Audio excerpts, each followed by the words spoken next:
All right, all right, all right. Five. Let me make sure you all can see and hear us before the broadcast begins. Yes? Let's go. Okay, you can all hear me, correct? Shalom. All right, all right, all right. All right.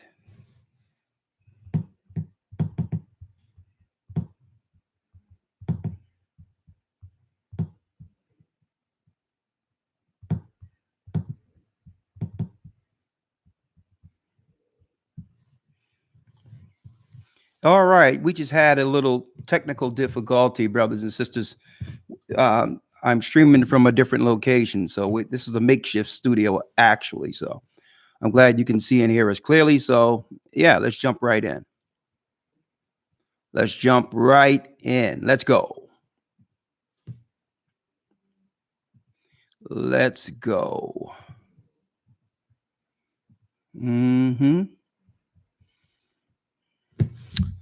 There'll be no need for this. All right. All right, all right, all right. Thank you for your patience. That's right. Our dedicated brothers and sisters, thank you for your patience. Let's go. Hit the like button. Let's go.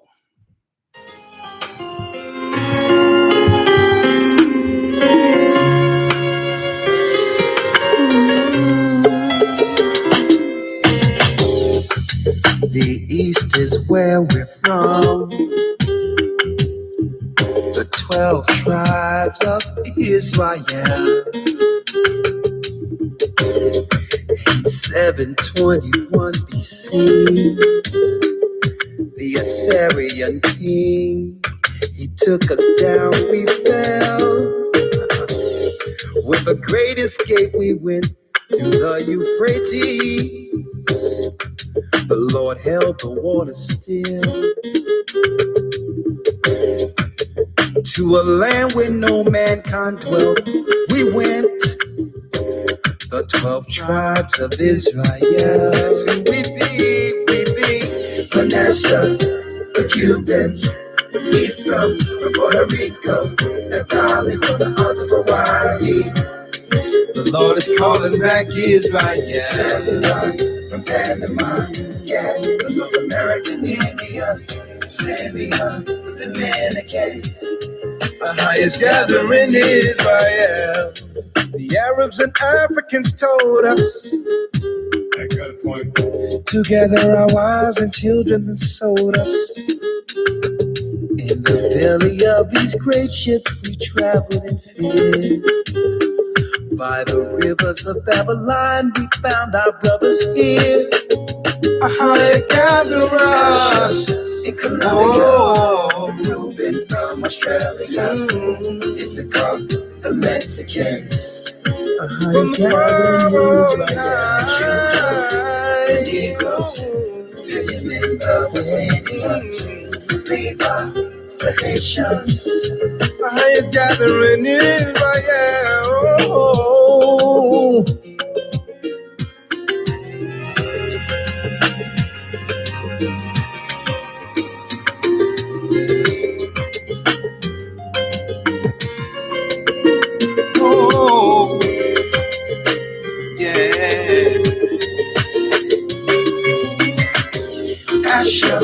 In Colombia, Reuben from Australia, Issachar, the Mexicans.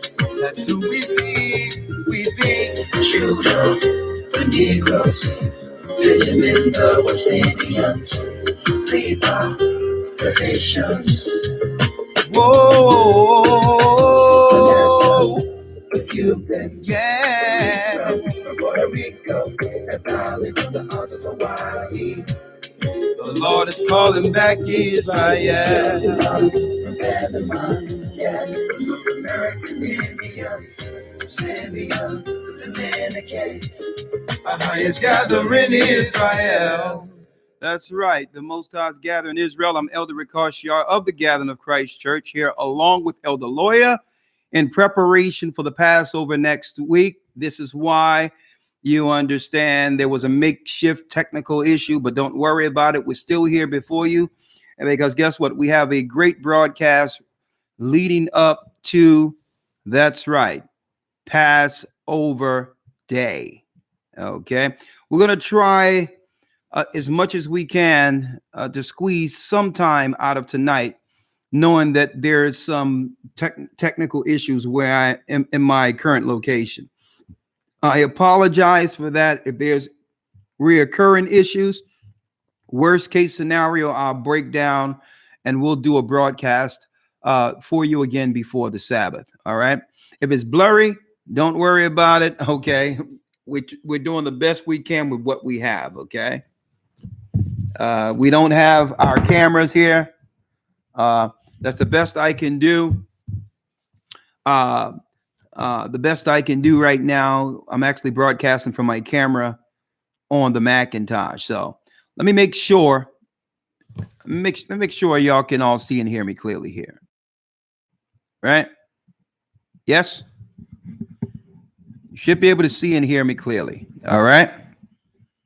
Better yet, let me y'all should be able to hear me nice here, right? Right? Y'all can hear me clearly? Sound is good? All right. Okay. Okay. Well, I do apologize because we are in preparation for the Passover next week. That's right. From Friday sundown to Saturday sundown, we're going to be here in PA. Of course, it's going to be the body on the East Coast. We're going to be doing this also in Texas, on the West Coast, and the Midwest, even overseas. And we thank all the brothers and sisters who are behind organizing this. I mean, it's a tedious task, but brothers and sisters are up for it. And we do appreciate all the love and the support we've gotten from all of you throughout the years, leading us to this point where we can actually do something as a people, gather together in the spirit of the Most High at a time appointed according to the heavens. And that's right. And that's right. According to the heavens. A lot of people were confused to why the Gathering of Christ Church last Saturday was saying Happy New Year's, while the Jewish people and the Gentiles and others, even Israelites, are wondering, like, what's going on? How can they be saying New Year's almost a week earlier than when Amalek tells us to do so?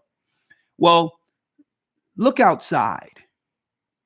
Okay, look outside and notice, look at the weather before Saturday and examine how the weather changed right on point according to the intercalary Sabbaths, according to the Most High, how to break down seasons. Okay, so just look outside. Don't listen to the devil. Okay, look outside and examine your weather right after Friday sundown and Saturday sundown of last week. Right? So obviously the Most High have given us something that was in place since the beginning, but yet the Gentiles have deceived us. The Bible will tell you in Daniel 7:25, they shall think to change time and laws. And once the children of Israel, our forefathers, once we fell as a people, subsequent to that, keep in mind, we fell to the Babylonians. And Babylon was keeping time according to the lunar calendar, which means they only followed the moon only. Okay. And by doing so, each year comes up 10 days early, throwing off the course of time. Okay. So keep in mind, the Most High warned Moses. He warned the patriarchs not to follow anything outside of his Sabbaths, or the holy days would get thrown off. He warned us. That's why he said, remember the Sabbath to keep it holy. All of our holy days, even the changes of seasons, are calculated based on these Sabbaths. And this is why the Gathering of Christ Church said Happy New Year's last weekend, while everyone had a question mark over their head to why we were doing so. Okay.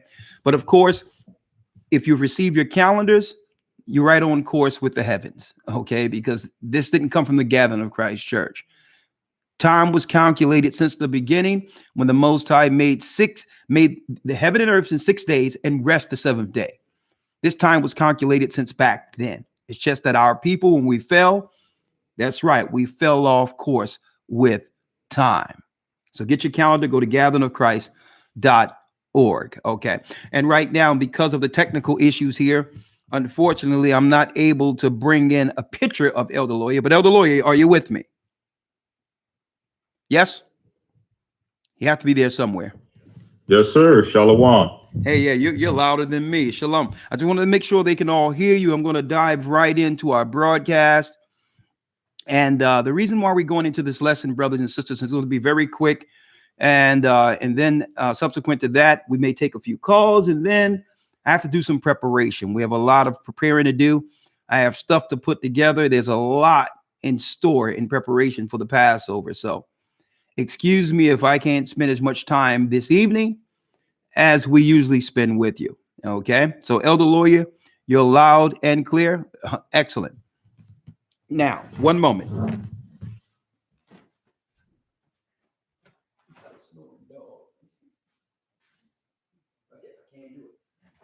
All right. All right. Right here. All right. Going straight in. All right. Our broadcast, Lord have mercy. Okay. Our broadcast this evening. All right. All right. Life from the dead, the awakening. Okay. Something is going on in the earth. The enemy understands. Some of our people who know we're Israelites can understand. But yet there's many confused to what's really happening prophetically. A lot of people lukewarm in the middle. And what I thought I would do is really going up into Passover is to actually quantify what this life from the dead, the awakening is, and what our responsibility in the awakening is.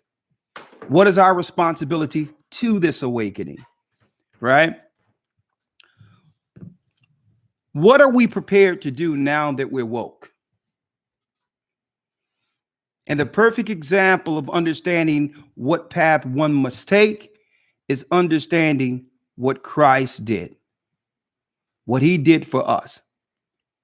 We're in some changing times right now, and most people are confused to exactly what's going on prophetically. Not us, not those who believe in the Bible. So when we talk about life from the dead, the awakening, what exactly is that according to the Bible? Now, a few years ago, we kept hearing through mainstream articles, mainstream media, YouTube, New Agers, there was a word out there. There was a statement concerning the changing of times. And the Gentile nations were calling this, what we're living in now, the age of Aquarius. And a lot of that flew right over our heads. Not concerning that they're saying that it's an age of Aquarius, but obviously people somewhere in this earth understand that there's a changing of times that affects society going forward. They're charting something. Unfortunately for us as a people, we're just trying to survive. Age of Aquarius meant absolutely nothing to us. It flew right over our head, but actually it tells us some people somewhere with knowledge is charting the future in ages, okay, for their purpose. And we're just surviving. We're just trying to live, feed our families, make sure our children are good, paying the rent, while the whole earth is preparing for a paradigm shift. But unbeknownst to our people, the reason why the Gentiles and the others were stating that we're entering an age of Aquarius, because it had everything to do with the prophetic awakening of God's people and how it would affect the pagans. So they was going into a new age in which they could no longer deceive us. So who did that? Was it organic that out of nowhere, going on with our daily routines, automatically out of nowhere, we begin to understand things we've always longed to understand? That out of nowhere, we were just going about our daily routine and something popped up on the internet. Or a family member or someone said, yo, you need to check this out. Out of nowhere, things started to resonate that led us to understand that we were the children of Israel. That wasn't a coincidence. Okay? That was a communication. That means that our God has done and is doing his part according to prophecy. But what are we doing? He's doing exactly what he's reaching right through the darkness, giving us the light. But with that comes responsibility. What is our responsibility in this awakening?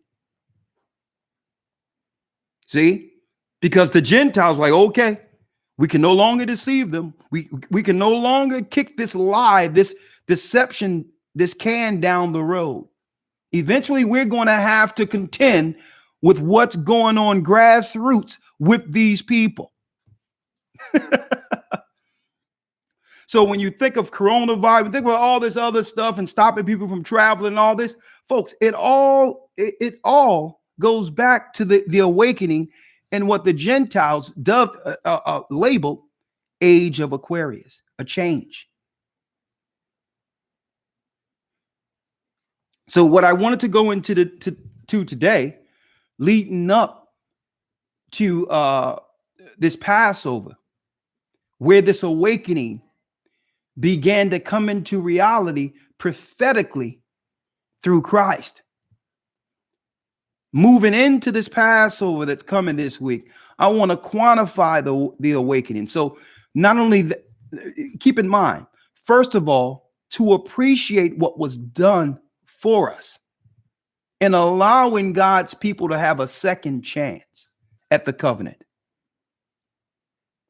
Okay, that's first and foremost, to appreciate that sacrifice, even though none of us, with our sins, were red as crimson. None of us was worthy, but yet he died. He became that sacrifice and showed that example to give us an opportunity in the awakening to face our enemies and to tell them once and for all that their kingdom will soon end. That's Christ resonating through the elect. So what is our responsibility understanding this? In appreciation for what he's done for us. What is required by us for such a gift? And I want to talk about that today. Someone saying, well, the screen is messed up. That's okay. I'm going to go as long as I can. And then after that, we probably do another makeshift broadcast next this coming week, or we'll just pick it up this Sabbath. Okay. Now, and I apologize. There's nothing I can do. Right now, we're dealing with duct tape and Gorilla Glue right now. Okay. Now, Elder Lawya, are you with me? Yes, sir. Okay, Elder Lawya, when it comes to the awakening, right? I need you to let's go back to the past. Let's go back to when we were still in Israel. And there arose an enemy, an Edomite by the name of Antiochus Epiphanes, right? Where the Gentiles would work to put us to sleep. Let's go back there first, right? Let's go back there first. Yes, sir. Let's go to the book of Maccabees in the Apocrypha. Okay, let's go. Yes, sir. First Maccabees chapter 1. I'll start at verse number 13. Yeah. Then certain people that were so forward herein that they went to the king, who gave them license to do after the ordinances of the heathen. So Whereupon they built a place of exercise at Jerusalem. now what happened was, in order to put us to sleep, they had to bribe our leaders. Now, brothers and sisters, we're talking about somewhere between about 200 years before Christ would come on the scene, when Antiochus Epiphanes popped up. Somewhere in between that, 200 to 150 years before Christ was on the scene. We were wide awoke as a people in Judea. Okay. For those who don't know it, okay, let me make this clear. We are the original Jews. We're the Israelites. We converted white people and others as a statement of diplomacy if they were willing to respect our God. So the Gentiles, you have to realize, in order to destroy that information and to destroy that reality from us, they had to be very patient and calculating. So this thing didn't just start yesterday and us not realizing who we are, in need of an awakening. I'm talking about 200 years before Christ, there arose a Greek, an Idumean, an Edomite, an Amalekite by the name of Antiochus Epiphanes. And so what he wanted to do is, he says, well, listen, these people are great. We can utilize the spirit in these people, but we must first control their leaders. So he says, you know what? Let me give their leaders, the intellectuals amongst them, a what? A license to do what, Elder Lawya? Then certain of the people were so forward herein that they went to the king, who gave them license to do after the ordinances of the heathen. Gave them a license to do after the ordinances. Whereupon the ordinances of the heathen. Right? Listen to this clearly.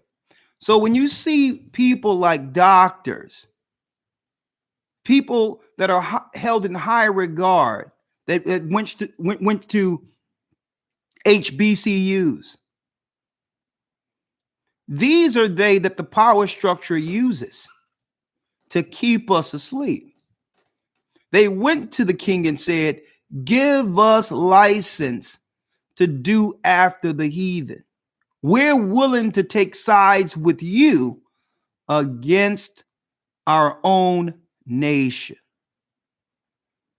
See? Come on. Verse number 14. Whereupon they built a place of according to the customs of the heathen. Come on. And made uncircumcised, and made themselves uncircumcised, and forsook the holy covenant, and joined themselves to the heathen, and were sold to Jew. Says we sold ourselves to the Jumping heathen, down to verse. To the heathen. Read. It says, and made themselves uncircumcised, and forsook the holy covenant, and joined themselves to the heathen, and were sold to do mischief. And was sold to do mischief. That was our people. Read. Jumping to verse 41. Moreover, King Antiochus wrote to his whole kingdom that all should be one people, and everyone should leave his laws. And everyone so all the heathen agreed to the. And everyone should leave their laws. Read. So all the heathen agreed according to the commandment of the king. Read that. Yea, Read that whole. many of the Israelites. Layer, keep in mind, Lawyer, there's a little feedback or delay between when I'm speaking and you speaking, I think. So I'm gonna just let you read the whole thing out and then I'll respond back, okay? Yes, sir. Okay. Go on. All right. Verse 41. Moreover, King Antiochus wrote to his whole kingdom that all should be one people, and everyone should leave his laws. So all the heathen agreed to according to the commandment of the king. Yea, many also of the Israelites consented to his religion and sacrificed unto idols and profaned the Sabbath. For the king had sent letters by messengers unto Jerusalem and the cities of Judah that they should follow the strange laws of the land, and forbid burnt offerings and sacrifice and drink offerings in the temple, and that they should profane the Sabbaths and festival days. That they should do and what? Pollute the sanctuary and holy people. Hold up. That they should do what? That they should profane the Sabbaths and festival days. So the Gentiles were working so that we would teach our children to profane the holy days given to us by the God of Israel. So they replaced our days and rewarded us following their traditions. Christmas, Easter, Thanksgiving. That was the reward, to give you days off and bonuses, paychecks and bonuses for those particular days as a reward for us turning our back on the God of Israel. This is what led to our captivity. Read. Yes, sir. Verse 46. And pollute the sanctuary and holy people, set up altars and groves and chapels of idols, and sacrifice swine's flesh and unclean beast, that they should leave their children uncircumcised and make their souls abominable with all manner of uncleanness and profanation, that they might forget the law and change all the ordinances. That they might forget the law and change all the ordinances. Hence the reason why when we were saying Happy New Year's last weekend, the majority of the people in this earth, including the Israelites, were confused. We're saying Happy New Year's when the heavens is in agreement with the seasons according to Sabbaths. We're saying Happy New Year's according to the season that the Most High proclaimed from the beginning, transitioning from winter to spring, what they call spring. It's quite that simple, because the Most High putting us back on code, on schedule. The whole world, confused by Gentiles, may view what we're doing as strange. But what we're doing is a part of the awakening. Is what the enemy spent much time and resources, that's right, to keep from our people. When we begin to deal with the Sabbaths and the holy days and the time and schedules according to the heavens, thou shalt be done in earth as it is in heaven. We are connecting on a higher frequency with our God. When we're celebrating holy days, these days are being held in the heavenly realm by the Most High and his angels, while the whole world is out of course. At the same time, the whole earth is doing whatever, not even realizing that they're out of balance with creation, with the God who has made us. Are y'all following me here? What else you have on that, Elder Lawyer? That's it, sir. Now, so the Most High prophesied that there would be an awakening. Again, the power structure have coined this as the age of Aquarius. Who would awaken us? Let's go. Let's go prophetically, Elder Lawya. Let's go to Hosea, the 6th chapter, Ezekiel 37, and let's go into the report of Christ in the book of Isaiah.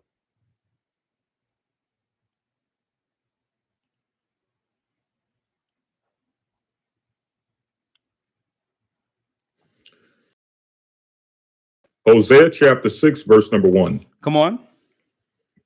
Come and let us return unto the Lord, for he hath torn and he will heal us. So now he hath smitten and he will bind us up. Okay, it's saying now come Most High. It's time to return. Began to hire taskmasters within our nation to keep us subservient, and they would reward certain of us who was willing to turn their back on our God and teach others to do so. Hence the reason why our children, our families have been living a generational curse according to prophecy. But the Most High said, well, listen, that time is done. You've served up the sum. You've served long enough. It's time to come back. You need to know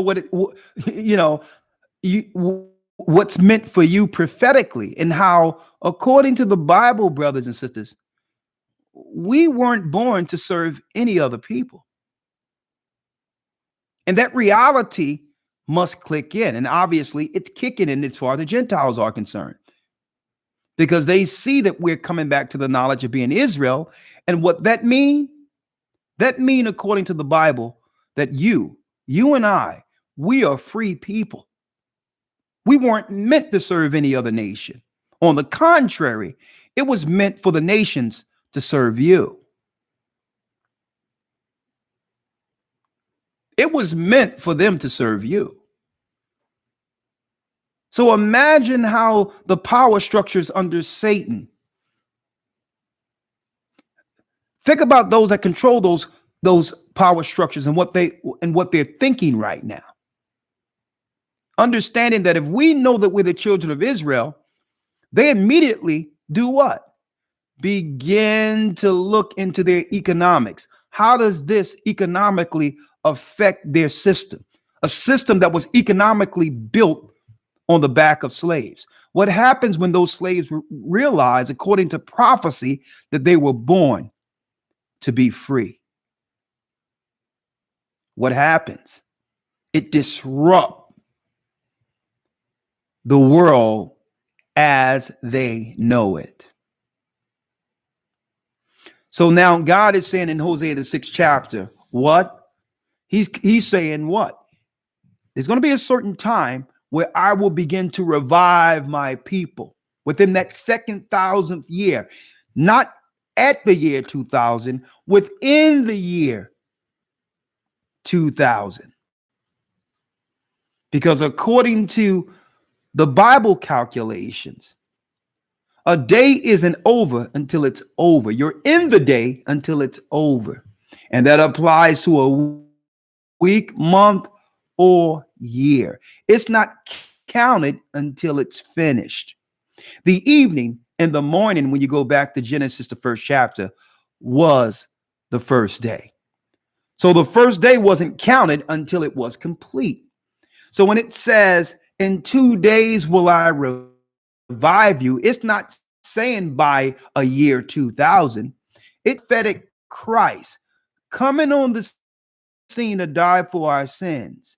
Within 2,000 years from that point, he would begin to revive his people, the people who lost their identity, the valley of the dry bones. And that would disrupt the Gentiles to a degree in which the Gentiles would have to have all types of private councils. They would have to get together and symposiums and discuss what this is and work together to keep us suppressed or oppressed. And this is what the Gentiles coined the age of Aquarius. They're tipping off the other nations and saying, well, listen, it's time for us to rally together, all together. Now that the children of Israel are no longer living under the spell, they know now. So you're going to have all types of components coming out because people just focus on the white man. The white man couldn't do this alone. So now Japheth, who've been operating the whole time with Esau, and that's Chinese, they're coming on the scene, showing their hand now and saying, well, listen, Esau, don't worry about it. We'll take care of them. And that's the time have entered the suppressed and oppressed. At the very age of their age of Aquarius, it went right back to the Babylonian, Asian, New Age philosophy. It's the age of Magog to look to come in and try to circumvent us. But we see you. And this is why they transitioned all the jobs out of the Western world that used to be for our parents making cars, and our people who were astute doing certain things in the industrial age within our communities, making sure we would have generational wealth. That's why they took all that out of the poor neighborhoods and shifted to China to undercut us, to undermine us. Okay. And now there's no more use for us. They're looking to put our people down through euthanization. And that's why it started over in Wuhan and all that. Now they come in as doctors. Now everything is Asian. When the Most High says he would put hooks in their jaws in Ezekiel and turn them back into this war, Japheth have hid themselves for a long time. And we know exactly who they are.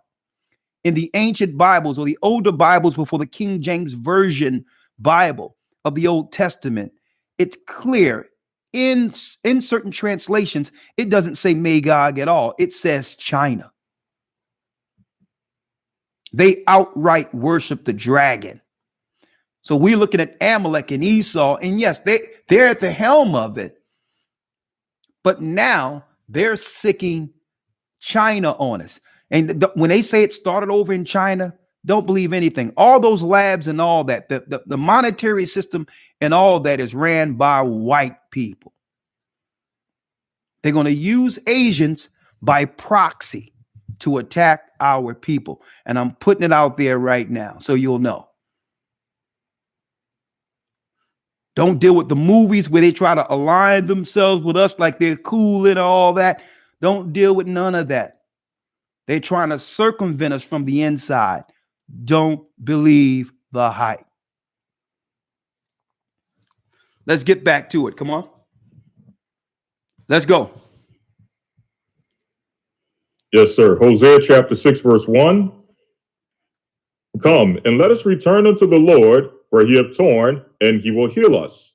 He hath smitten, and he will bind us up. After 2 days will he revive us, and the third day he will raise us up, and we shall live in his sight. And we shall live in the Most High sight.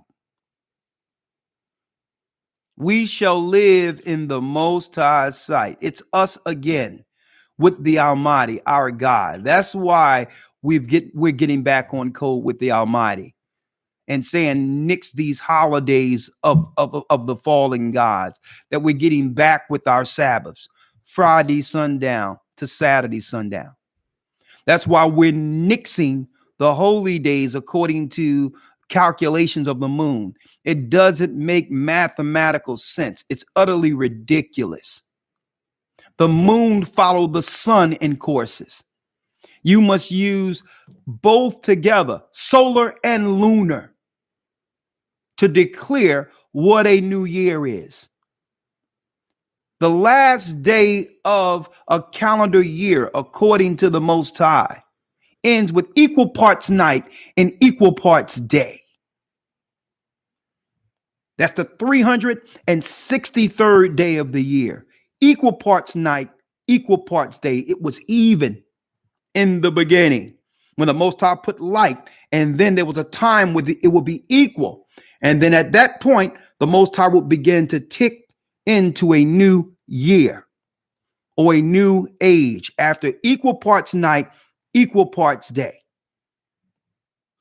You count 52 Sabbaths, 364 days, 52 Sabbaths, 5 and 2, 7 gives you a complete calendar year according to the heavens, and that time never changed.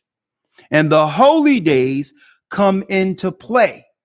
From that equal parts night and equal parts day, you count 14 days from the beginning of the season, and you have Passover, the second Friday in the new year. While the Gentiles is preparing for Easter. That's why they have set all their calendars and all that to do what? To shift all of the energy of our people praising the God of heaven. And they have shifted that so that our people would worship and take our energy to worship lesser gods. Semiramis, the queen mother of heaven, now they call Mary. Ishtar. She have many names. The Virgin. And they have shifted all that energy from us dealing with the Passover and the significance of it. Because if it wasn't for the Passover, there would be no awakening. To shift all of that into Easter Sunday. And we're saying, no, we've been revived. No more paganism. We're giving all of our prayer, all of our energy, all of our spirit, not to the Gentile gods or religions, but to the God who made us, the God of Israel.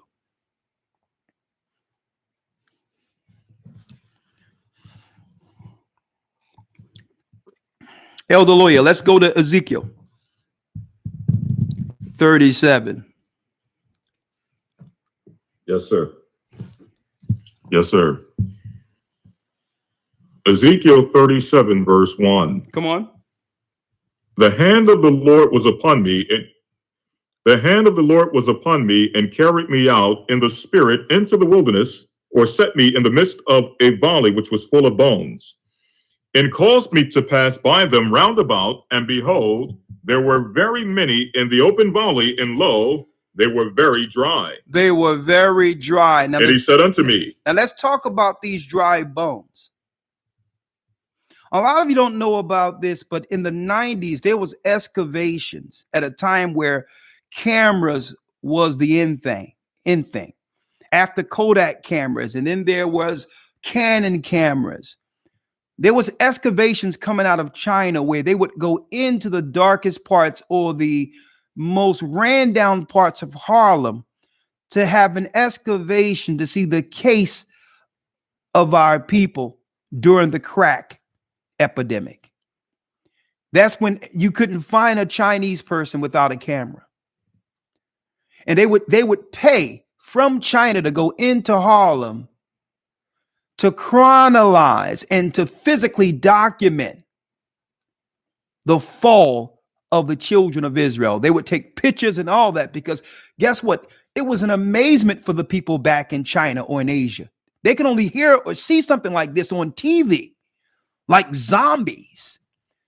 And you would have Chinese people, they had bus excavations where they would fly in to actually go into Harlem to see the conditions of a torn people, a destroyed people. It was an amazement to them. A lot of you didn't even know this existed. Look it up, folks. They had trips to come in because, folks, it was like dark tales that people wouldn't believe it unless they seen it. How can you have people walking around? Not normal people stuff. It was the CIA, the government. They cooked up some stuff and strategically put it in our neighborhood to turn us into zombies. We became an amazement, a spectacle. And some thought that our people wouldn't make it through that era. But folks, the Gentiles look at us and it's like, man, these people don't die. There's something special about them. Most people thought we wouldn't make it through. They left us for dead. They left the children who were born from the crack era for dead. But yet the children of God survived. They knew we were the children of Israel. You lost your history. You lost your knowledge. They didn't. They left us for dead. They thought we were shooting each other. Everyone wanted to be Nikki free or this, that, and the other, or Biggie Smalls, Frank Nitty, Scarface, killing each other, funeral almost every week, killing each other, shooting each other over a corner, selling crack cocaine to our sisters, turning our sisters out.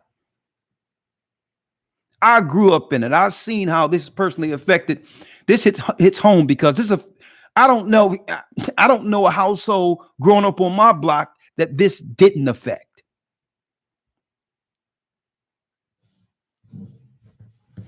Folks, that was a religious warfare against us. That was sorcery by the enemy.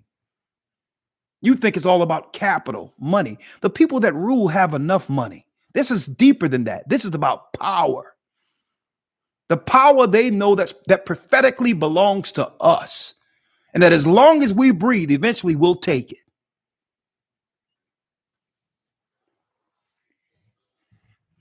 Listen to what we're showing you here.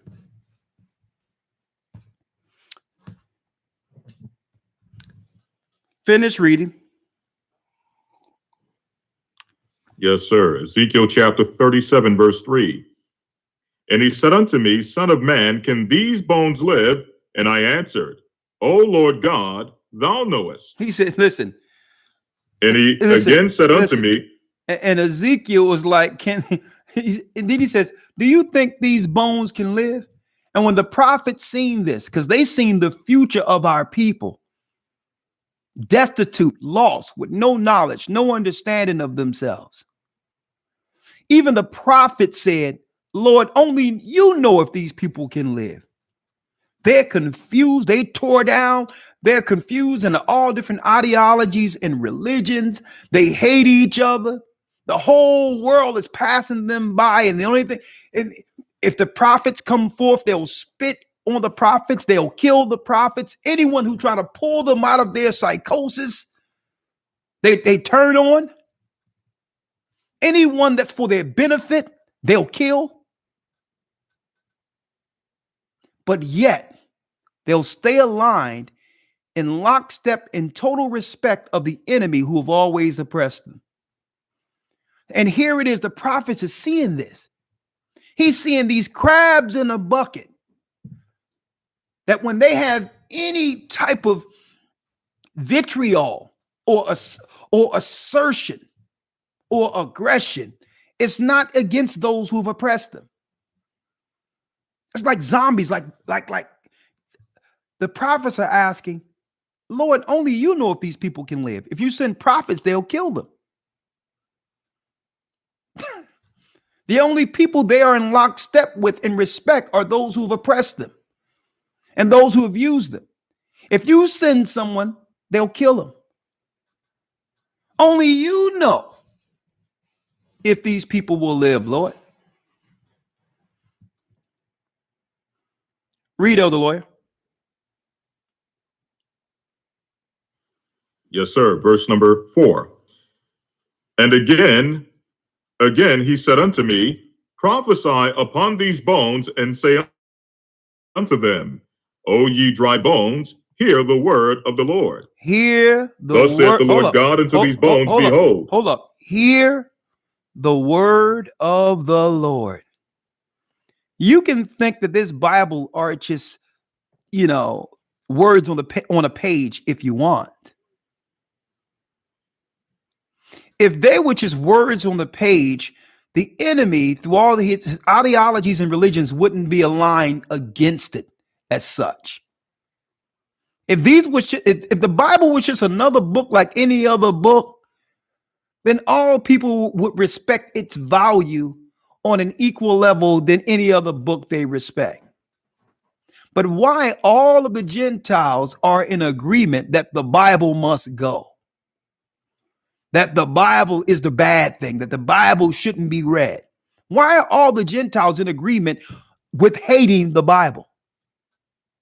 Because they know it's the only book that can revive these bones. I can't find myself in Asian ideology and New Age religion. And it doesn't matter. It doesn't matter if there's positives within its ideology. It don't resonate with me because it don't tell me how I got here. It don't tell me why my people are suffering. See? In every religion, it can give you some tips in life that can help you within this world. But no religion out there can give us the origin of how a certain people, a great people as such, have fell to such a pass. You can't get this out of the Gita. You can't get this out of the Egyptian Book of the Dead. You can't get this out of no Asian records. Nowhere. When we ask people, well, how did we fall to such a pass? The whole room goes silent and minds go blank. Why? I can look in the Bible and show you what happened to the children of Israel in Egypt. I mean, what a great story, right?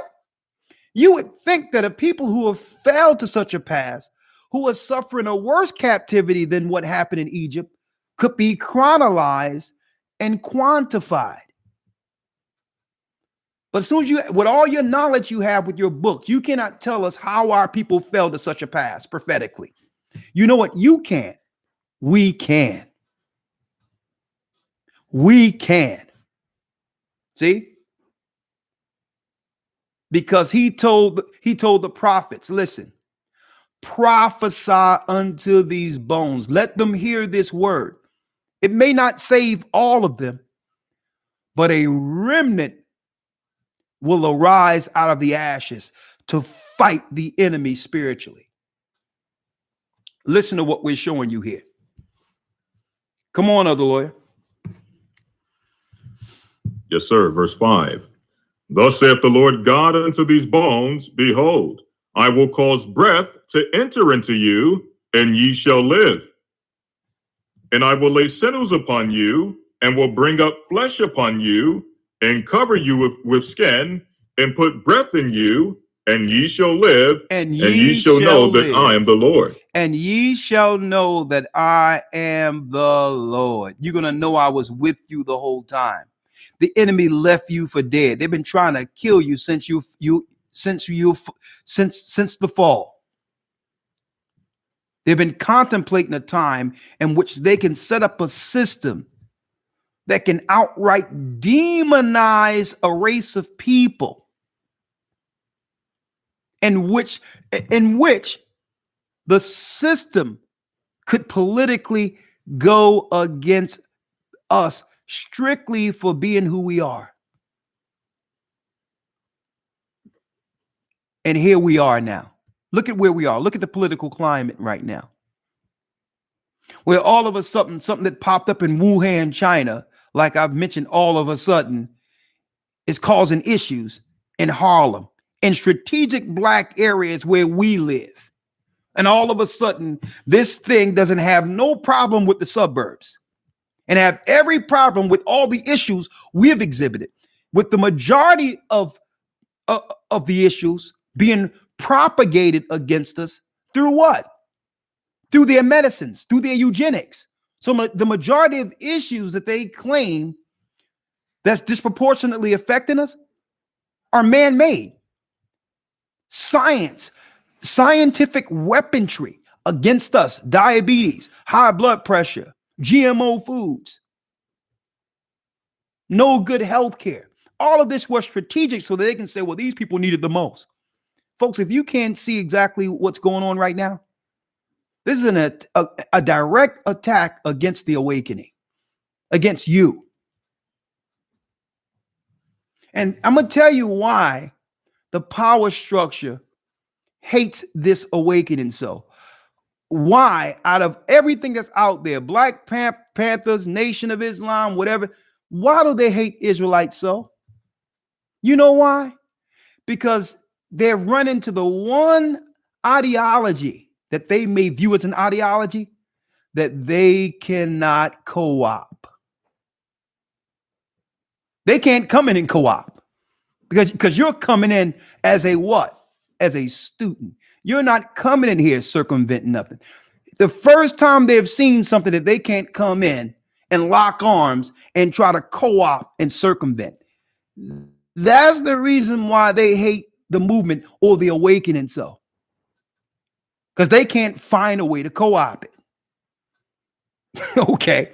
So, but when they create their organizations to be able to co-op it, it's actually within the mechanism that they create.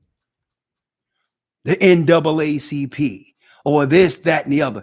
When they create these mechanisms, these political circles are made for a way in which they can control us from the top. This is why they hate the awakening so, folks, because this awakening cannot be circumvented because they didn't create it. Just like you had Fard Muhammad come, an Arab, a Middle Eastern come. He's the father of the Nation of Islam. Look him up, Fard Muhammad. They had all these circumventors come in, and eventually, if it can be circumvented, eventually they can discredit it. But this is why they hate the Israelites and the movement of it, the movement of this awakening. For the first time since America, the inception of America, there's something that arose organically that they had nothing to do with and that they cannot control. And the powers that be are paranoid. Listen to what I'm showing you here.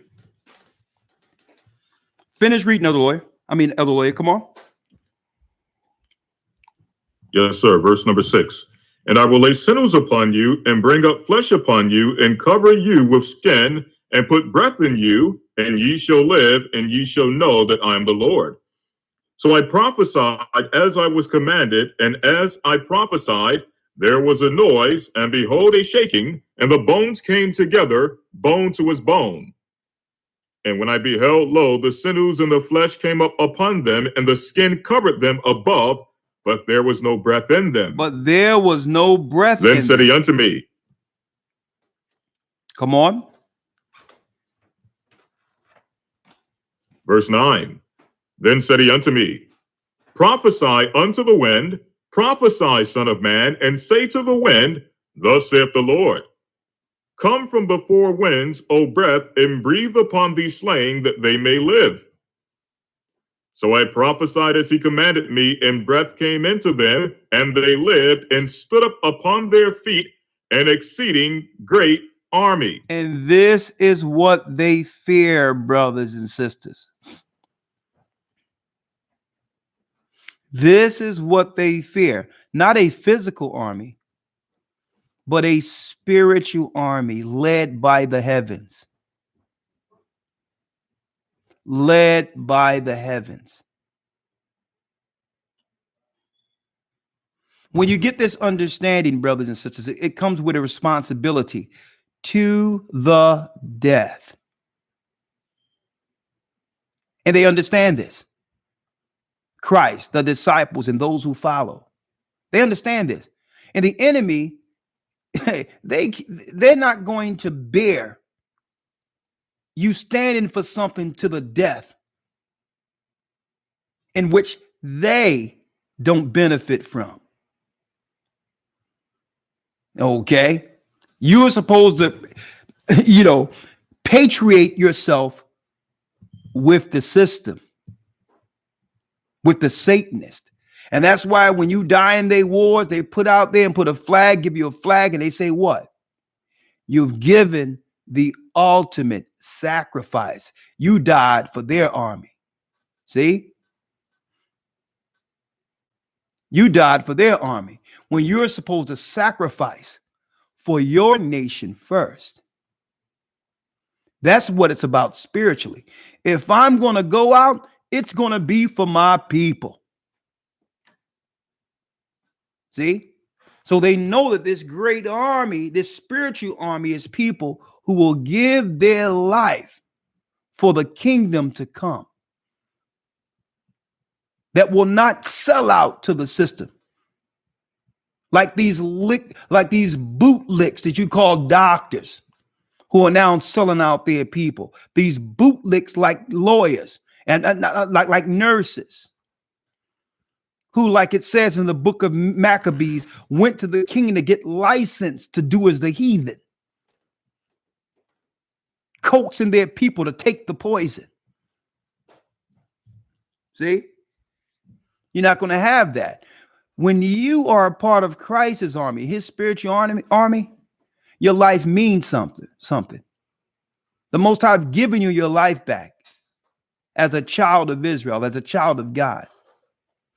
And any sacrifice that goes down is the same sacrifice that Christ gave for a kingdom, laying a foundation and a sacrifice for his kingdom. What do you get when you sacrifice yourself for any other kingdom? What do you get? You get a folded flag. That's what you get.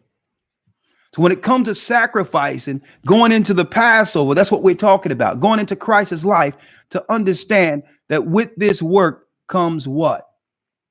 A duty to God and your nation,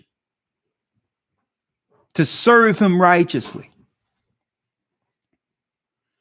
And guess what? And by doing so, you make even this world a better place. So it's not saying just to renounce the laws of the land. No, it's not saying that. Because there are laws of the land which align with God's law. But you will not be compromised. Any law of the land that compromise your duty with God is an evil law. Elder Lawya, finish reading where it says an exceeding army. Read. Yes, sir. Come on. Yes, sir. Verse number 10. So I prophesied as he commanded me, and breath came in unto them, and they lived and stood up upon their feet, an exceeding great army. Come on. Then he said unto me, son of man, these bones are the whole house of Israel. Hold up now. Hold up. Behold. Hold up now. These bones are the whole house of Israel, who've been scattered into different parts of Africa, who was here in the Americas when Edom got here, the North American Indians, the Rawchaa Indians, the Jamaicans, those that were conquered by Rome. This is the whole house of Israel, and Judah has awakened the house of Israel.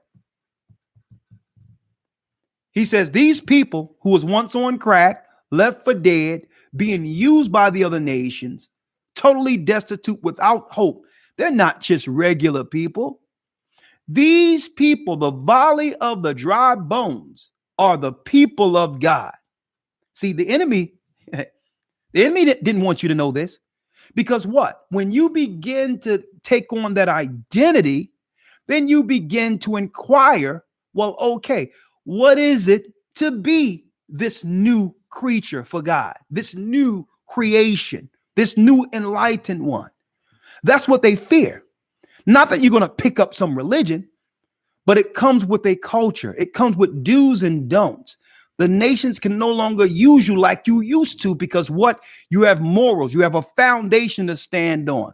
an unmovable foundation that they can now no longer, listen to me clearly, they can no longer take advantage of you like they used to. Because it's a regal spirit. It comes with what? Some level of regality. It comes with what? It comes with a passion to stand for something. That's not a slave. So he says, with this identity comes a responsibility. This is the whole house of Israel. And our people are waking up and asking questions like, well, okay, I'm not even focused on what the white man is talking about. What is this Israelite thing? Now that I know I'm Israel, what is my responsibility to my God with this title? Now that I have this title, that's what they fear, because your God is above all the gods of any race on this earth. Okay? And when you come to your God, that does what? That takes power from the gods the Gentiles give energy to. See? You're up here, and now their God and them are down here. But when you follow their religions, you're subservient to the nations who give their spirit to Satan and their worship to Satan. Now you put them, by you worshiping Asian gods and Arab gods and African gods, you put their gods up here and you're down here. You're the bottom floor. You become the base of the pyramid, a slave.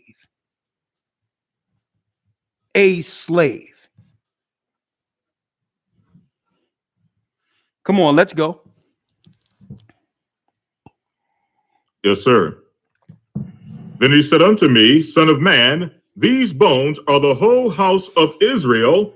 Behold, they say, our bones are dry and our hope is lost. We are cut off for our parts. Therefore prophesy and say unto them, Thus saith the Lord God, Behold, O my people, I will open your graves and cause you to come up. Go ahead, Elder Lawya. I will open your graves and yes, sir. I will open your graves and cause you to come up out of your graves, bring you into the land of Israel. And bring you into the land of Israel. Notice he says that I'm going to awaken you and bring you out of your graves, your ignorance, your slave mind, and you're going back. This is no political agenda that was set up through some Germans and some Europeans to get Palestine. This is prophetic. Because when you begin to understand your Israel, a yearning comes to understand what it means to be an Israelite. And what happens? That earth, that mother, Jerusalem, calls out for her children. That we as a people will stay unsettled until the land comes back to us. And this is what the Gentiles know. Hence the reason why Amalek, being Esau, is over there right now and claiming the land. And when you rule the land, you rule the earth. That's the Garden of Eden. That's the area that was given to the first man with dominion, Adam, not Africa. So this is why they don't mind if you be into Afrocentric Egyptology. They don't mind that because they're not looking to get Africa. If they control Israel, they'll control Africa. Because with the name comes territory. We didn't become Israelites until we went into the land of Canaan. And at that point, that land was named Israel. Hence the reason why they don't want us calling ourselves Israelites, because why? When we begin to pray to the Most High and now have the knowledge prophetically out of the Bible of the conspiracy the Gentiles use to keep us in bondage. They are afraid that we're going to come together and unite, no longer fight each other, and pray to that God who saved Israel from the Egyptians. That's what they fear. They want to keep us infighting. They want us to keep us against each other, because when we unite in prayer, our prayers go into the heavens. It goes into censers before God, and the angels respond back to minister unto the righteous, to guide us to freedom. That's why they like the infighting and the hatred and the variances. Satan tried to do everything he could today so that I didn't broadcast this tonight. You wouldn't believe what I went through, and I don't even care, folks. If the video's grainy, something isn't right, these words will resonate. The quality and all that doesn't matter. Hence the reason why they would never want us to take on the name of Israel, because with Israel, when you read this Bible, comes territory. It comes sacrifice. It's getting rid of the spirit of selfishness to actually work as a body for a change and not undercut each other, not undermine each other, to understand what Christ came for. To sacrifice for a nation. So with an Israelite comes what? Elder Lawya. Yes, sir. I need you to go to Deuteronomy, the 11th chapter for me.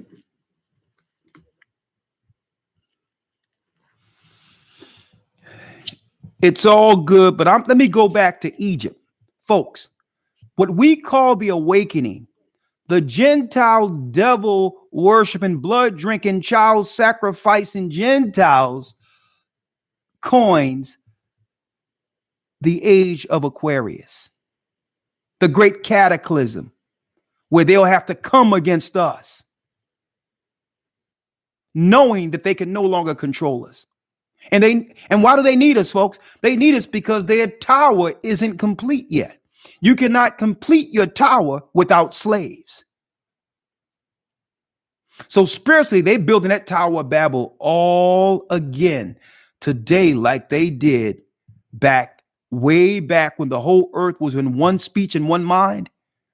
Hence the reason they want to get these serums, these vaccines in you, so that they can unite all people into one mind again, and to turn off the God gene and to get everyone in the earth in one spirit, to pray and to be in one spirit under Satan, to finish his work here. This is religious as well as prophetic. It has nothing to do about a disease. Okay? It has everything to do about assimilating people into one mind. They're not finished yet. So they have to get everyone as they can into this one religious mindset to finish this tower. NASA, China, Russia. Why do you think they're out in space right now? There's a complete plan in which your energy is needed. Now, this may be going over some people's heads. I'll be going into more lessons concerning that. But if you believe this stuff got something to do with someone getting sick or a cold, you haven't been reading. You haven't been reading, folks. They're looking to switch the narrative from the awakening. They have no power over the awakening. So they needed to stop everything, stop people from gathering, stop people from coming together. Don't even want you to hug anyone. Why? Because we are embracing God without them. We are coming to a higher spiritual consciousness according to the Bible without them. So they had to do what? Change the narrative, even if it meant stop the whole earth.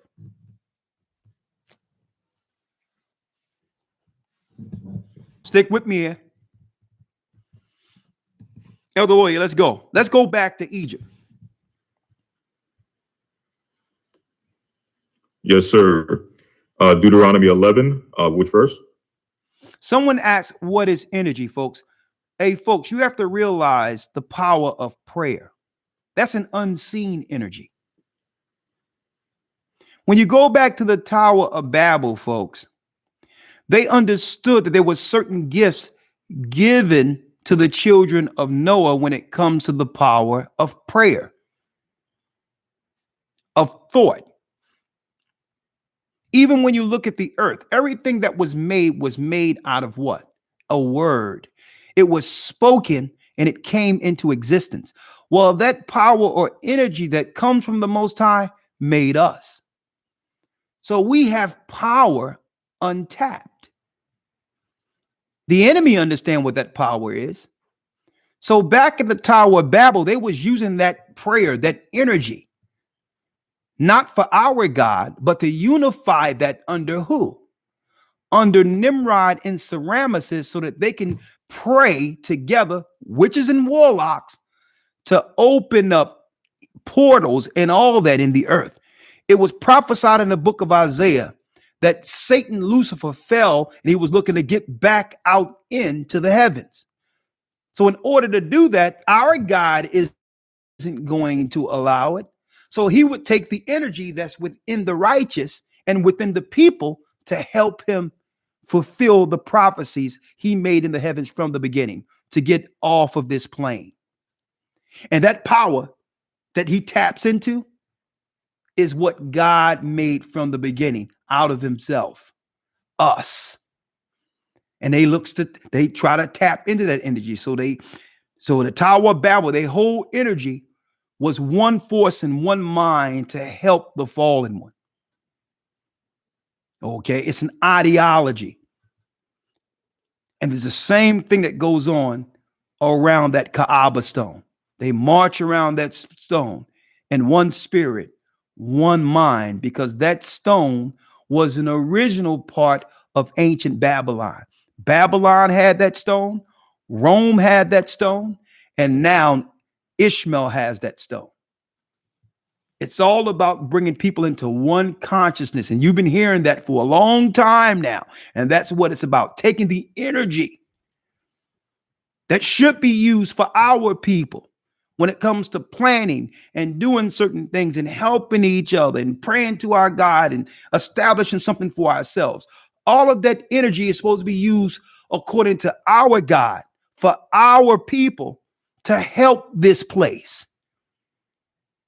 And Satan is looking to sap all that energy out for himself. See? Let's go with Elder Lawya.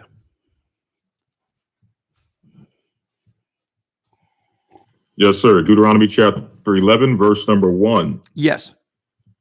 Therefore thou shalt love the Lord thy God and keep his charge and his statutes and his judgments and his commandments alway. And know ye this day, for I speak not with your children which have not known and which have not seen the chastisement of the Lord your God, his greatness, his mighty hand, and his stretched out arm, and his miracles, and his acts, which he did in the midst of Egypt unto Pharaoh, the king of Egypt, and unto all his land, and what he did unto the army of Egypt, unto their horses and to their chariots, how he made the water of the Red Sea to overflow them as they pursued after you, and how the Lord hath destroyed them unto this day. Verse. And what he did unto you in the wilderness, verse 5. Come on. And what he did unto you in the wilderness until ye came into this place, and what he did unto Dathan and Abiram and the sons of Eliab and the son of Reuben, how the earth opened her mouth and swallowed them up and their households and tents and all the substance that was in their possession in the midst of all Israel. But your eyes have seen all the great acts of the Lord which he did. Verse 8. Therefore shall ye keep all the commandments which I command you this day, that ye may be strong, and go in and possess the land whither ye go to possess it, and that ye may prolong your days in the land which the Lord sware unto your fathers to give unto them and to their seed, a land that floweth with milk and honey. Now, hold up, Lawya. Stop right the there. land whither you goest. Stop right there. That's another reason they don't want you to know you're Israel. Because there was a land promised to your forefathers prophetically, that if you knew, we would all work together to receive what belongs to us prophetically, what was stolen from us. But how can that happen if I think I'm a Muslim and my sister thinks she's a 7-day Adventist? And my cousin is saying it doesn't matter, I'm Nuwabek. And my brother is saying that he's an atheist. I don't care if you have an atheistic Jew who's European. I don't care if you have an Orthodox Jew who believe in Torah. I don't care if you have an agnostic Jew who believe there's something out there, but he's not sure, it haven't been proven. You know what they all have in common? They'll all proudly wear the name of Jew, because with Jew comes a prophetic promise for land, and they love property. So even though they may not agree on every ideology, they understand you can think that the Bible and the prophecies of the Bible aren't real, but they use them consolidating everything together under one ideology, regardless of what they believe, to say we were all Jews, because with Jews, our children get property into perpetuity as the promised children of Israel. See, they're not spatting and debating over who's more right than the other. They understand the unified force of understanding who you are leads to what? A means to an end that would benefit the whole. Are you following me here? So you can claim that the Bible is tampered with in the Torah, but they're showing you exactly what you get claiming to be an Israelite, Israeli, or Jew. See? If it wasn't a benefit, guess what? If the Holy Land was African, they would have said they were African and took Africa. There's no promise prophetically and no record. Even when you look at the secular records of those in the Sumerian in the Sumerian text, and those that was in the Mesopotamian area, they all understood the importance of that land called Israel, that land that the Jewish people are warring and bombing over right now. See? Finish reading. Yes, sir. Verse number 9.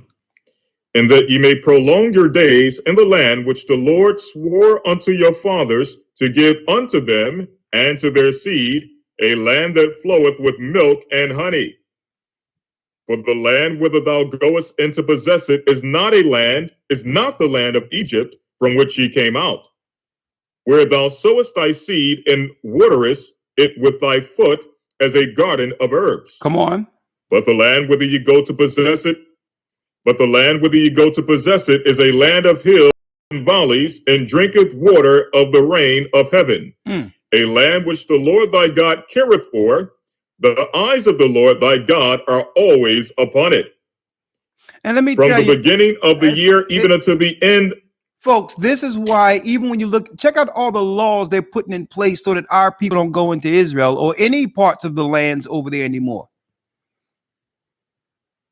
They got a place over there, folks, a salt, it's like a salt lake type of river type deal, where you go into the waters with skin ailments and come out totally healed from any skin ailment. Okay. where if you lay on the top of it, the salt, you float on the top of it. The water is so pure. The waters that flows under Lebanon is the cleanest pH balanced water on earth. So that going all the way into Palestine, where the Palestinians are. And keep in mind, folks, this is why they want the land. They're not bombing them because they hate them people. No, they understand the richness of that land that Ammon and Moab lives on. Speaking of the Palestinians, from Lebanon all the way through into where the Palestinians are, is the cleanest water on earth. See? Why am I putting this out there? People are trying to claim that the Bible isn't true, Christ isn't true, and any of that. But yet you got a people who saying they are Jews and are actually getting on this side prophetically what belonged to us. And if the Bible wasn't true, it wasn't right, you would have some people stand up and say, well, hold up. You can't get that land prophetically being Jews. The Bible's tampered with. The Bible never happened. There was no Exodus. But you don't hear people with any ilk and carrying any weight denying their claim that there's a prophetic claim to that land. Why? The reason why is because Ishmael had the land that was prophetically given to him. So does the other nations. They have the land that was prophetically given to them. So if you say that people don't have a prophetic right to the land of Israel, then now what can come into question the prophetic right of the land you're living on? See? So the other nations aren't questioning whether or not there's a promise for that land. And why aren't they pushing back on Esau? You know why? Because they feel the children of Israel have been scattered. We don't know who we are. We've been scattered. We're the valley of the dry bones, have no idea who we are as a people. By default, the only people that are left to stake claim to the land is our big brother Esau. He's the only one staking claim to it. He have more right to that land than the Palestinians. See? Listen to what I'm showing you here. With him coming out of the same womb as us, if we through disobedience, if we've been cast off the land, by default, Esau have more claim to that land than any other race of people outside of the 12 tribes of Israel when it comes to blood. And he know it. That's why he's not getting too much pushback from the other nations. They're helping him. And why are they helping him? Because as long as Esau in charge, as long as he's in charge, they'll have a place of dominion on earth over us. They'll get an opportunity to continue enslaving our children. That's why. But if we get in position, Christ's purpose, if we get in position, Christ take all crowns, and we will never serve another nation ever again. See? They must serve. Every one of them must serve according to prophecy. So it's in their interest to help Esau take the power and keep power consolidated. Listen to what we're showing you here. Last verse, Elder Lawya. Yes, sir. Deuteronomy chapter 11, verse 13. And it shall come to pass, if ye shall hearken diligently unto my commandments, which I command you this day, to love the Lord your God and to serve him with all your heart and with all your soul, that I will give you the rain of your land in its due season, the first rain and the latter rain, that thou mayest gather in corn and thy wine and thine oil. Hold up, Lawya, let me read it. Because you want to know what we can do, what's required by us. Being the children of the awakening, what are we responsible for? What do our God require? It shall come to pass if you shall listen, hearken means listen, hearken diligently unto my commandments, which I command you this day, to love the Lord your God and to serve him with all your heart and with all your soul. Here is the purpose: to love our God for loving us enough to send a sacrifice to give the children of Israel, our people, another opportunity after being left for dead. He sent Christ knowing that the enemy would always conspire against us, send poisons against us, calling us medicine, send drugs against us, pit us one against another. God seen all this, but he sent a son to sacrifice in this earth to give us an opportunity, because we were the people who were living under the law of sacrifice. So at least the least we can do now that he's given us all this sweet truth, this information, all the information that the enemy have held from us, the least we can do is love him with all of our heart in appreciation and have some gratitude and love him with all of our soul. And if we love him, we do what? We love each other. That's how we show we love him. We show we love him with how we treat and love one another. How can we say we love the Most High, but yet hate our brother we see every day, and not realizing and not understanding that it's the Most High in that brother or in that sister?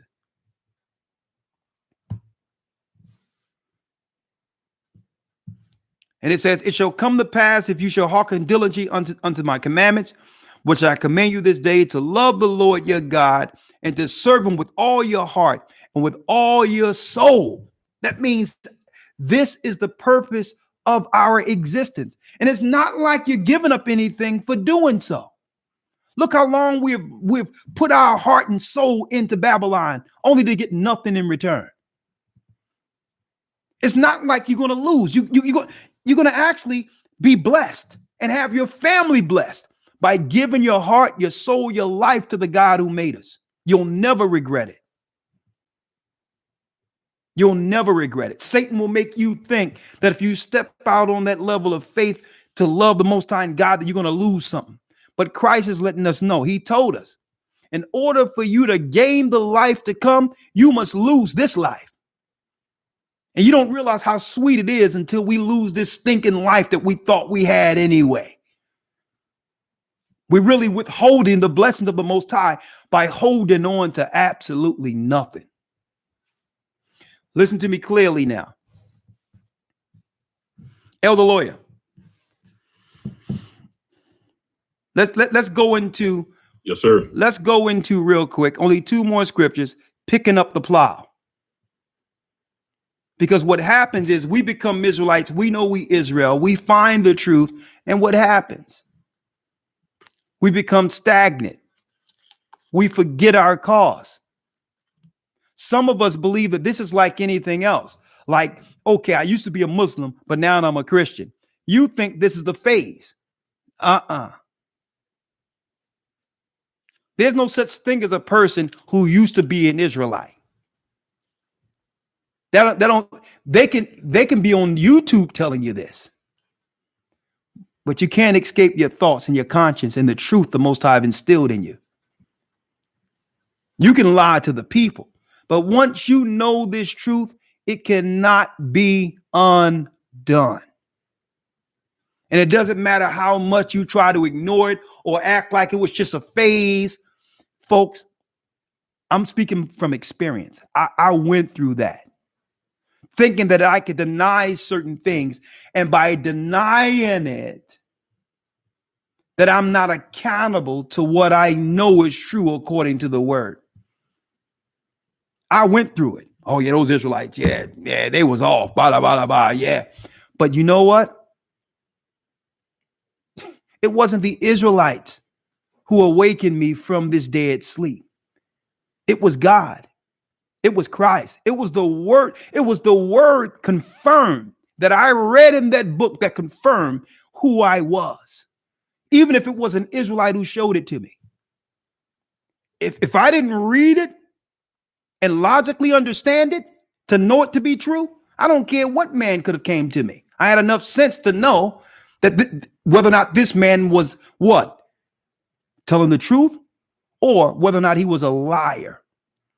What confirmed the truth for me was when I read that book, when I read of those slave ships, when I heard of the conditions of our people, what we've gone through, and I paralleled that with our plight in America, and I'm like, you can't tell me this is white people. You can't, there's no other people on this earth can stake claim to what I'm reading in this book. God confirmed that. And even when I tried to ignore it based on me being upset with other people and whatever the case is, at the end of the day, the Most High was like, well, listen, those are people. I did nothing to you.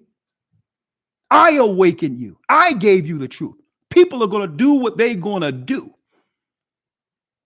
But you take the words that I've given you and serve me. People will fail you every time. And if you stop following the Most High because of people, that means you didn't believe in the first place. So I had to get myself up, brush myself off, and say, Lord, listen, where do I start? You start from the beginning. You go out and you just teach in the street. I got the rest. See? You put that into action, and then the Most High will begin to work. The angels will work for you. But never cut off your blessings because of people. Because it wasn't the people who awakened you. That's why I told Lawya to go to Hosea 6. God has awakened us.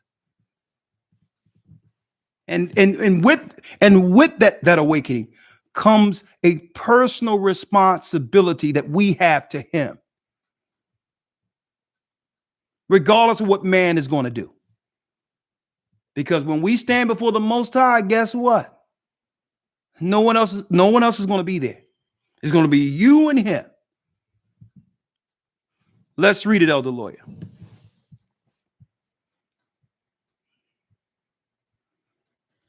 Yes, sir. St. Luke chapter 9, verse number 57. And it came to pass that as they went in the way, a certain man said unto him, Lord, I will follow thee whithersoever thou goest. And Yeshua said unto him, Foxes have holes, and birds of the air have nests, but the Son of Man have not where to lay his head. And he said unto another, Follow me. But he said, Lord, suffer me first to go and bury my father. So Yeshua said unto him, listen, let the dead. Listen, believe it or not, when this truth hit you to the degree in which you're being compelled to do something, all of us can have an excuse to why we didn't listen. Or we didn't pick up our plow, because there's so many complexities in life, right? We can always have an excuse to why we're not doing our business that the Most High requires for him. Suppose Christ would have been like that. Suppose Christ was like, it's about my life. It's about, I got all these powers for me. I got all this for me. Suppose it would have been like that for him. When he says, he made it clear. He said, listen, I can have everything.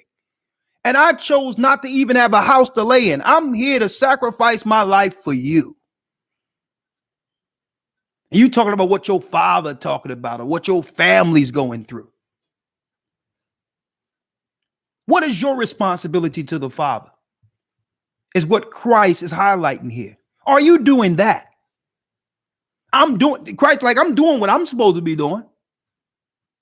Well, let me go bury my. How many times I've seen brothers and sisters, I had a brother call me and talk about, yeah, I got this on the table, that on the table. I can do this and I can do that.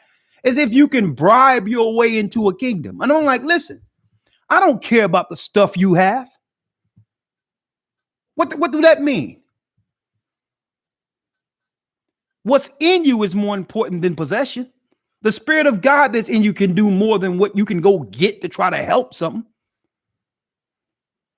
So all this, my job is to go get this and get that. No, the Most High require work. He require you to put your hand to the plow without expecting anything, just to do the work, and he'll reward on the other side. That's the real work. How many people have promised me? Every person that claimed, well, I'm going to do this and I'm going to do that, that was just a reason for them to just go ahead, continue with their life. And guess what? It never came to anything. It never came to anything. So I don't care what your job is, how acclaimed you are in this world. The most you can do is help wake up God's people. Okay. Because everything we have here, these material things, and yes, material things are good, but guess what? Moth and everything, bacteria, mold, in one day, the elements will take over.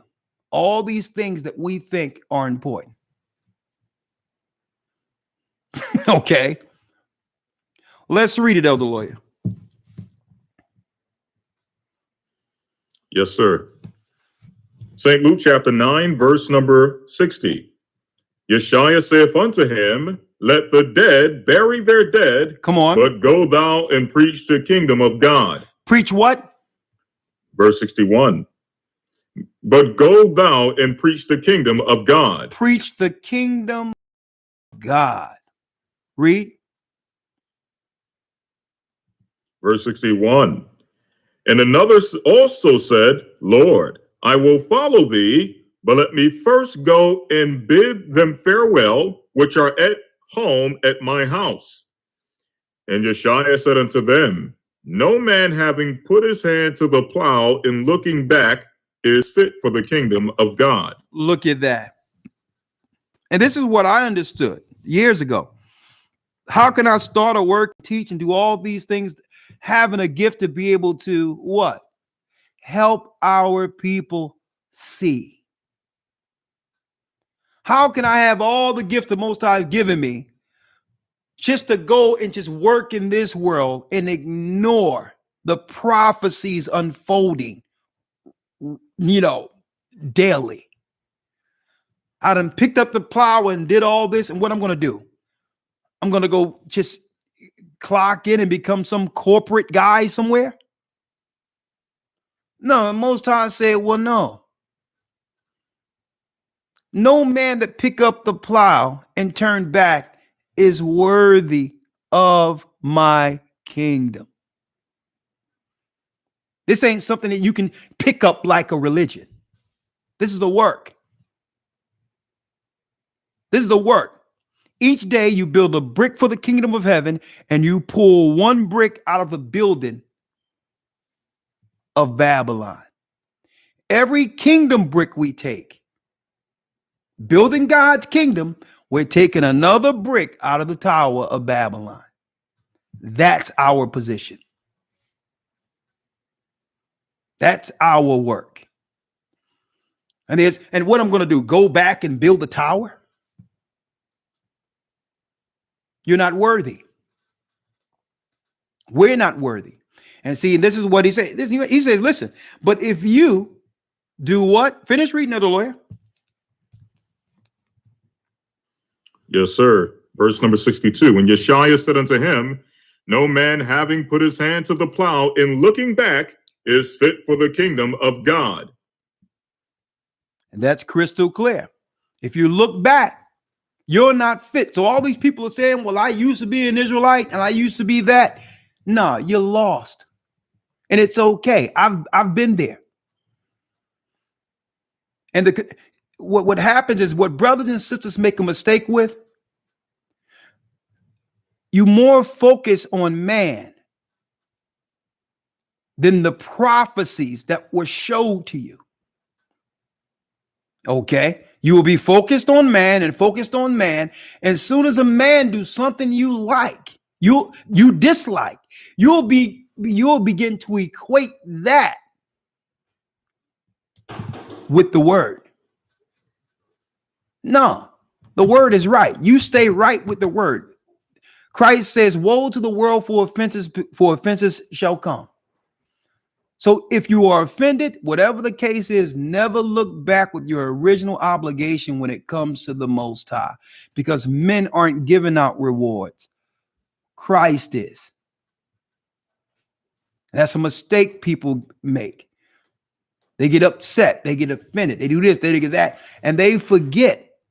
And they begin to equate that with, okay, well, this must not be the truth. Or think you're going to get someone else mad, or you're going to affect someone else if you turn back. Even the person that you think isn't this, that, and the other, if they stay in working and they repent and put their hand to the plow, they're going to get their reward. See, they're going to get their reward because they didn't stop.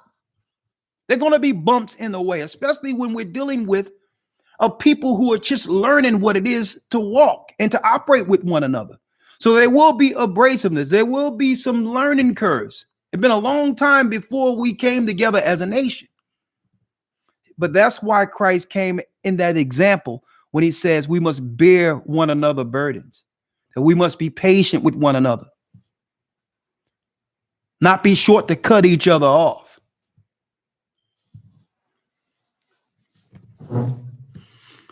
Now, this Sabbath, I'm going to be going into, I'm going to be talking about Lazarus. How when you look at that valley of the dry bones, reviving from the grave, well, leading up the Passover leading up to Passover that week, Christ rose Lazarus from the dead. He took a man out of the spirit within the bosom of Abraham after 3 days dead and brought him back. Distance.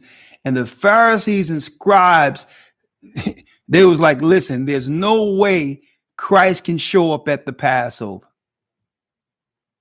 He was the talk of the whole town, resonating from Israel all the way to Rome. This new superstition of people rising from the grave. How can we stop a man who can actually raise dead people? See, and the Romans feared this. Because why? Esau lives through the sword. His greatest power is controlling people with the fear of death. So what good is that power if you have one walking the earth that if Esau kills, he'll just bring back and become a part of his army? So Esau was shaking in his boots. The Pharisees and scribes were shaking in their boots, saying, well, what can we do? He cannot show up at the Passover because everyone is going to know that he's the one. He was the one that was sent. And all of our positions that was given to us by Esau, by Rome, will be taken. We must kill him before Passover. I'm going to be going into this leading up to the Passover, the real Passover, which begins Friday of next week, sundown. The real Passover. The Passover that's being kept in heaven. 2 weeks from the new year, the second Sabbath from the new year. This Saturday, I'm going to be breaking down Lazarus. I'm also going to be going into the spiritual realm, breaking down the spiritual realm from whence Lazarus was taken. So when it says, when you go in Ezekiel 37, he says that these bones who rose from the grave are the whole house of Israel. Folks, that story of Lazarus being raised from the dead in what is foretelling what? It was a foreshadowing of our awakening.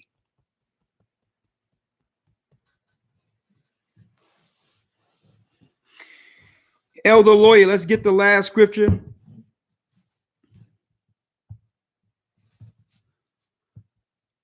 If you love me, keep my commandments. Let's get that.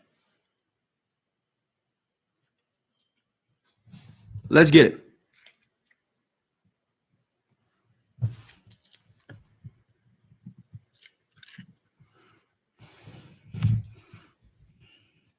Yes, sir.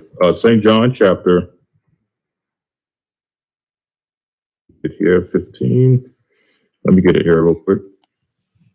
Let's go to 15 and 10. Around 15. Yes, sir. St. John chapter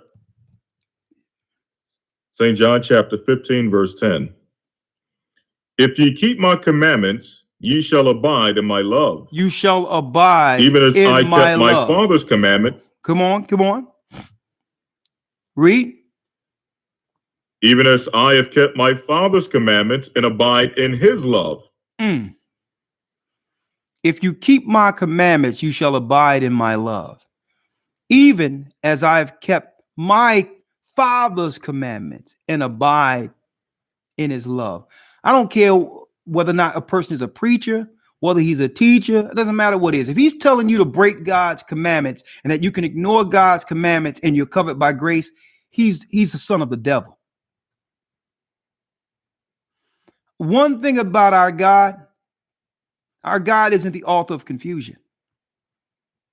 And he requires obedience.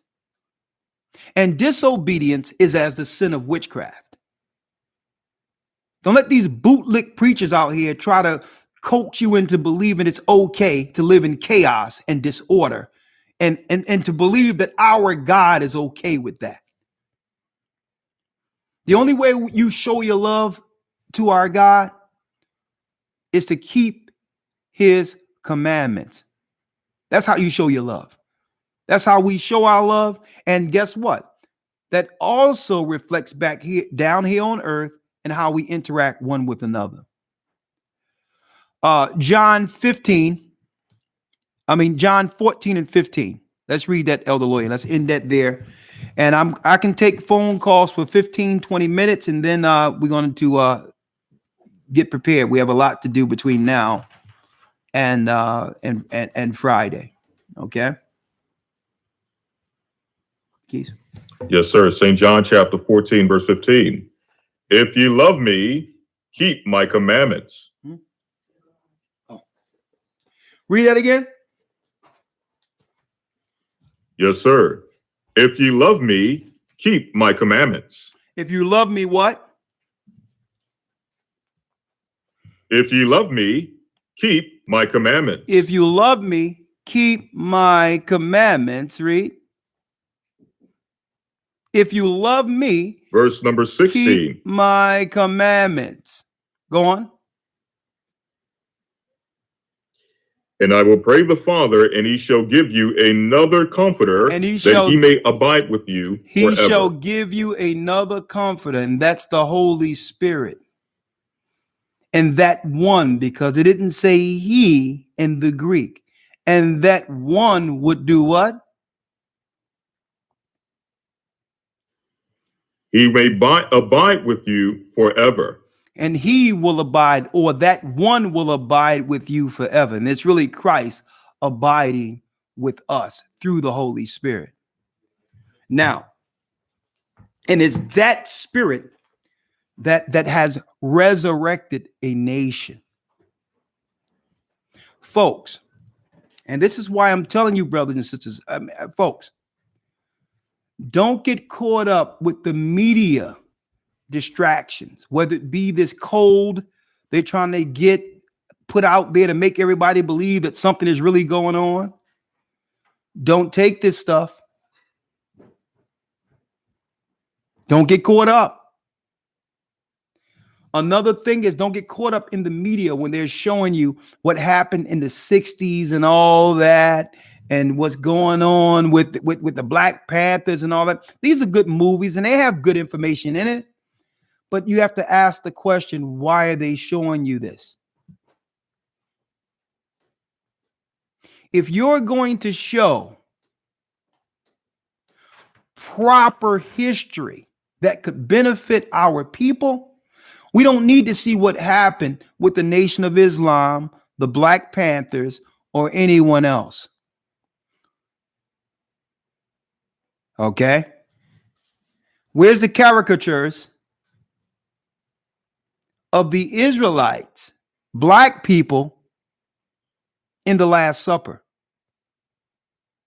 showing the crucifixion of a black man who died, that's right, on a crucifix, and betrayed by his brother, another black man, for the sins of a nation, being that sacrifice prophesied from the Old Testament. So if you're going to show some depictions of history that's true, let's start there. Don't do anything to try to get me incinerated against another race of people and all this other stuff that's going on that have no long-term benefits that we all can rally around as a people.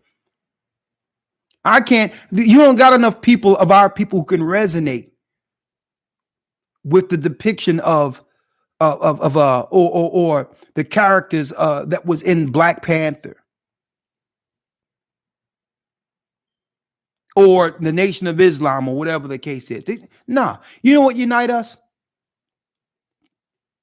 Telling people the truth, that we are in fact the same people who walked through the Red Sea, and inhabited Canaan, that we are in fact the children of Israel.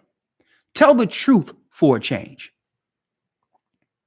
Let the world know that we are in fact the valley of the dry bones. And guess what? We don't need a symposium on this. We don't need a discussion for this. We don't need a council. We don't need to get together and have a luncheon and to discuss a council to discuss Black Jews. We don't need none of that. Tell the truth. Or not. Who cares? The Most High is going to do what he's doing anyway. Our message is for those who have an ear and who can understand. According to Christ's words, according to the Bible. To seek and to build today amongst our people our future. Our future beyond this land. Our future according to prophecy. And it starts with how we sacrifice for our nation and love one another now that we have awakened. The Gentiles are doing exactly what they said they was going to do in this age of Aquarius. Now that they can no longer control us, they are working politically and otherwise to circumvent us, to co-opt us, and to kill us off and pick us off one at a time. They're doing exactly what you knew the devil would do. So I'm not going to begrudge what the devil is doing. The devil is going to be the devil. But what's up with us? What's up with our people? How long are we going to keep falling for the same lies and con jobs and trust these devils who have always destroyed us and never mean good for our people? When are we going to say, you know what? It's time for us to take our energy, our spirit, and our love for one another as God commanded to use as a benefit for us. And by doing so, the whole world benefits. But how can we get the whole world together when we can't get along with one another? So it's time for us to love each other like Christ loved us, give our life for each other, stop selling drugs, stop disrespecting one another, love each other like Christ loved us, and be prepared if at all odds, it doesn't matter what goes down, to die for what's right. Even if it means our life. That's what Christ did. Have our life mean something. Have your life mean something. Stand for something, starting with building a legacy for your family as an Israelite in the spirit of Christ. There's more I would like to go into, but it's okay. We're coming into the Passover week.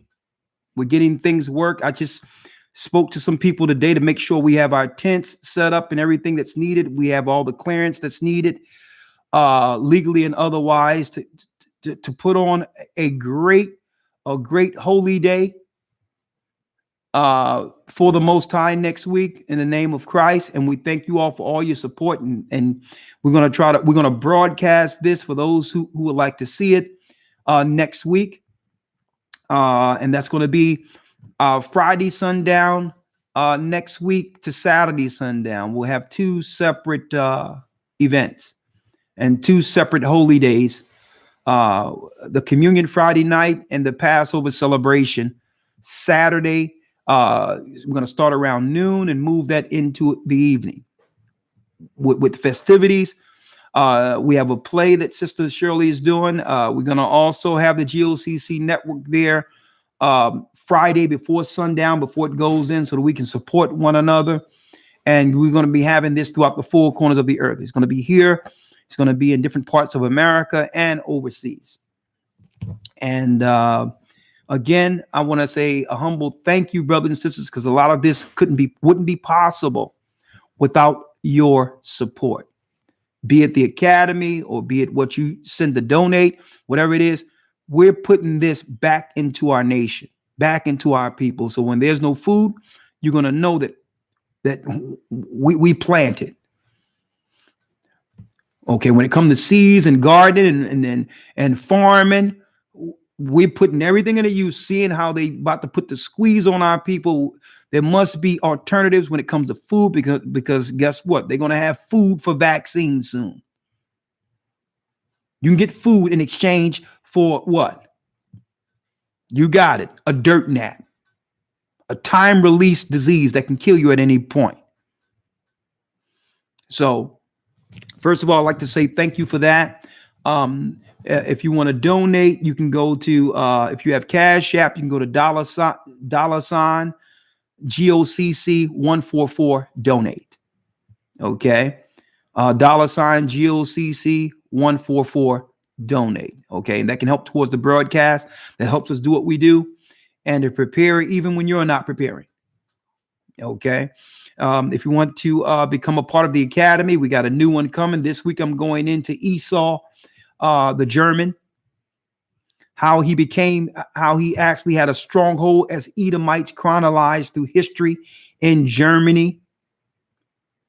And I'm going to go into that whole thing, what really happened back there, but I can't talk about it here, but I'm going to talk about that in the academy. How, the PR campaign to swing the sympathy from the blacks who are suffering in America to another demographic, another group, using a political scenario to shift the sympathy that was in America for blacks. They strategically came up with a plan, and I'm going to go into that this Sunday in the academy, breaking down the four beasts of Daniel, and going into the cunning, deceitful Esau. Okay. And I'm going to be going into that this coming Sunday in the four beasts of Daniel. So you can come if you want to be in the academy. Of course, we have another one coming up. It's probably too late for you to get into this one. We're in week 9 already. So I don't want you to put all your money into this academy. And we're only 3 weeks before we go into a new one. So if you're interested in the academy to come, go to gatheringofchrist.org, or better yet, go to historytimes.org, historytimes.org. Okay.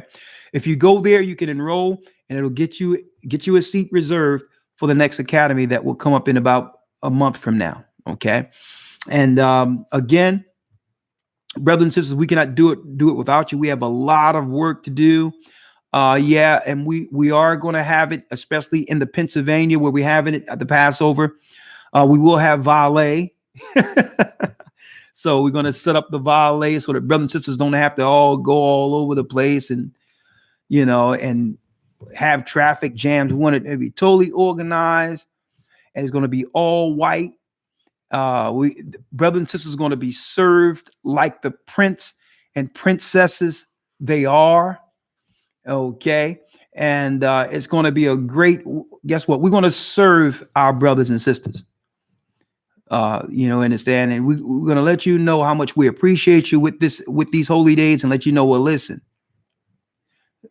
this is what a special people, this is how a special people do it. This is how God's people, Christ's people do it, in celebration and respect of the heavens. And we're going to give all honor and praise to Ahaya by Hashem Yeshaya will Rawchaa for the opportunity.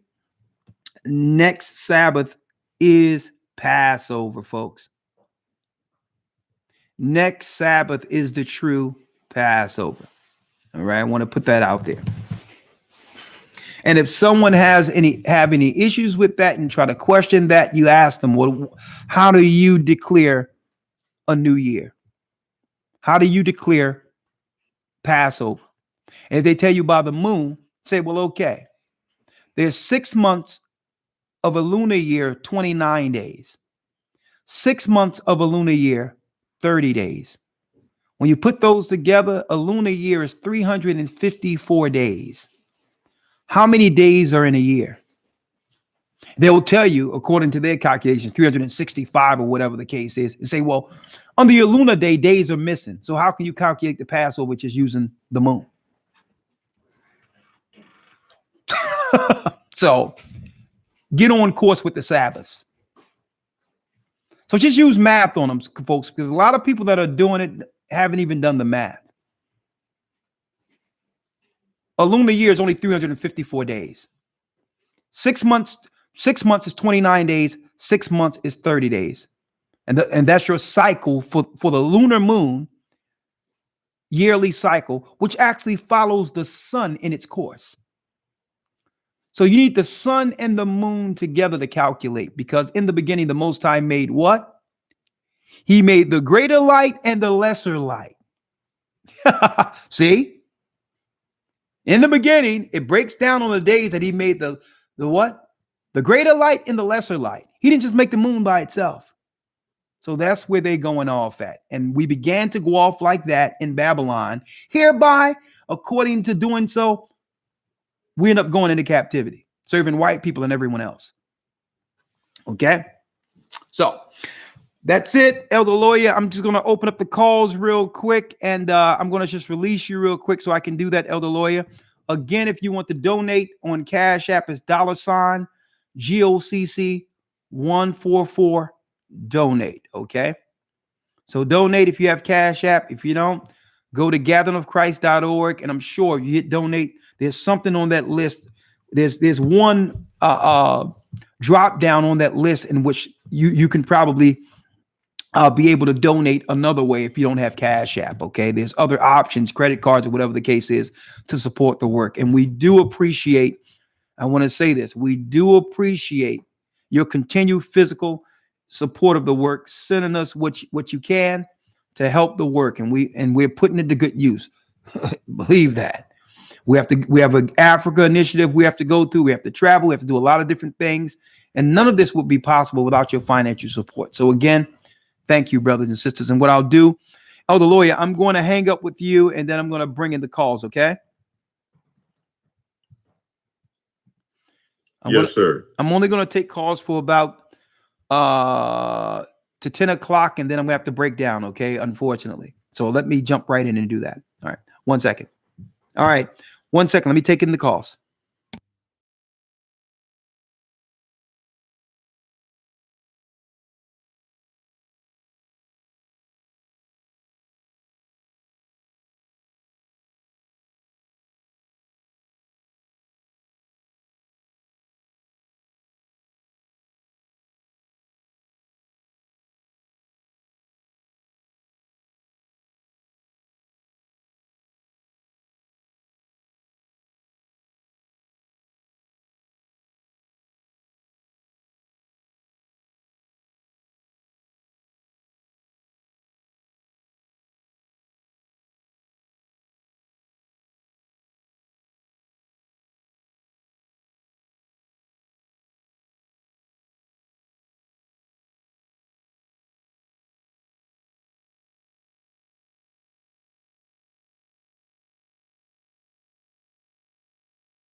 Your show will go live in 5 seconds. 4, 3, 2, 1. Love Talk Radio. Okay, jumping right in, brothers and sisters. I have to go. I can't be on too long. I can only take a few calls. So let's go down the line. 347 area code. 347, you're live. Good evening, Elder. I just have one quick question. I just wanted some clarification on actually the celebration of Passover. Now, I understand that our forefathers ate the Passover meal was what as we know as Friday evening. Is that when they ate it? Well, you have to realize you have to realize that Christ kept the Passover with his disciples the night before, knowing that they was going to come get him. That's why he kept it early. Okay. Well, the original Passover, was it on the Friday, what we know as Friday evening? All right. It's like this. When is the Sabbath? I'm asking you, when is the Sabbath? The Sabbath is Friday sundown. The Sabbath is the last day of the week, Friday to Saturday sundown. Okay. So if we keep the Passover within Friday sundown to Saturday sundown, we're within the Passover. So we're not going to grasp at straws. Okay. We're not going to grasp at straws on what hour to take it between the Passover. The Passover is the Passover. As long as we do it within Friday sundown to Saturday sundown, we're keeping the Passover. Okay, but now my question is, now they left out on what we know as Sunday morning. Hey, sister, listen. I'm not going back and forth with you. I just answered you. Okay. If you want to do the Passover a different time, okay, you can do so. No, you're not going to ask no more questions on this, sister. That's it. That's it. Okay. There is no more questions. Well, I just want to know. No, sister. See. Here we go. See, brothers and sisters, what you just heard is our problem. The question is, why didn't you go to your pastor and to ask your pastor why he wasn't celebrating Passover when you were celebrating Easter? Why didn't you call up the Jewish people and ask them why aren't they doing it on the correct day when they were doing it on the lunar days? So it's almost underlying disrespect and resentment and disrespect that happens. And they think they can just outright disrespect people who the Most High sent to teach when they wouldn't have known any day of the Passover if we weren't sent. So what we're supposed to do is break down and do what she tell us to do. When it was a one time, she didn't know anything until she seen our lessons. Now you see what the prophets were dealing with, what the teachers were dealing with, what even Christ was dealing with. But I'll pray for the sister. Because believe it or not, the answer I gave her was appropriate.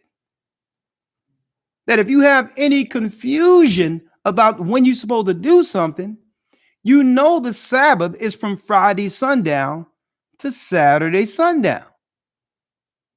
So when Friday sundown kicks in, there is no leavened bread on Friday sundown, because that's when the Passover begins. So from Friday sundown to Saturday sundown, it's the first day of unleavened bread. And if you want to have your ceremonies, you can eat any time in between there. Christ had his day with the disciples a day in advance, knowing that they was going to kill him. Okay. A day in advance is when he told them to get together. He says, I'm going to have my Passover with you.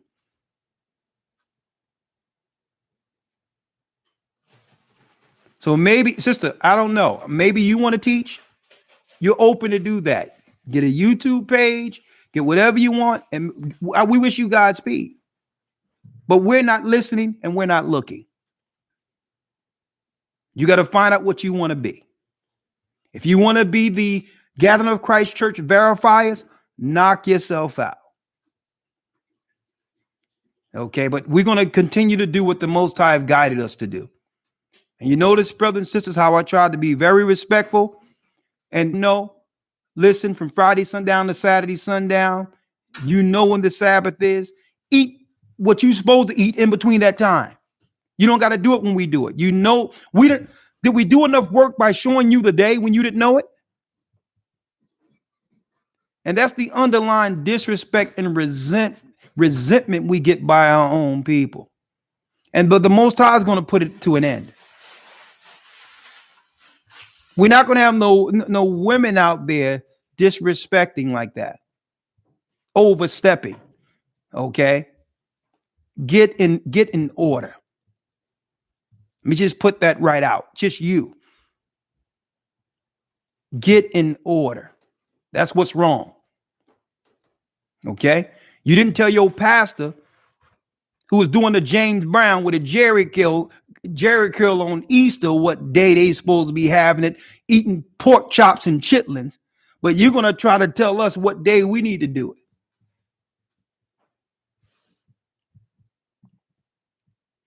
You can save it, sister. We don't want to hear it. Next. Let's see.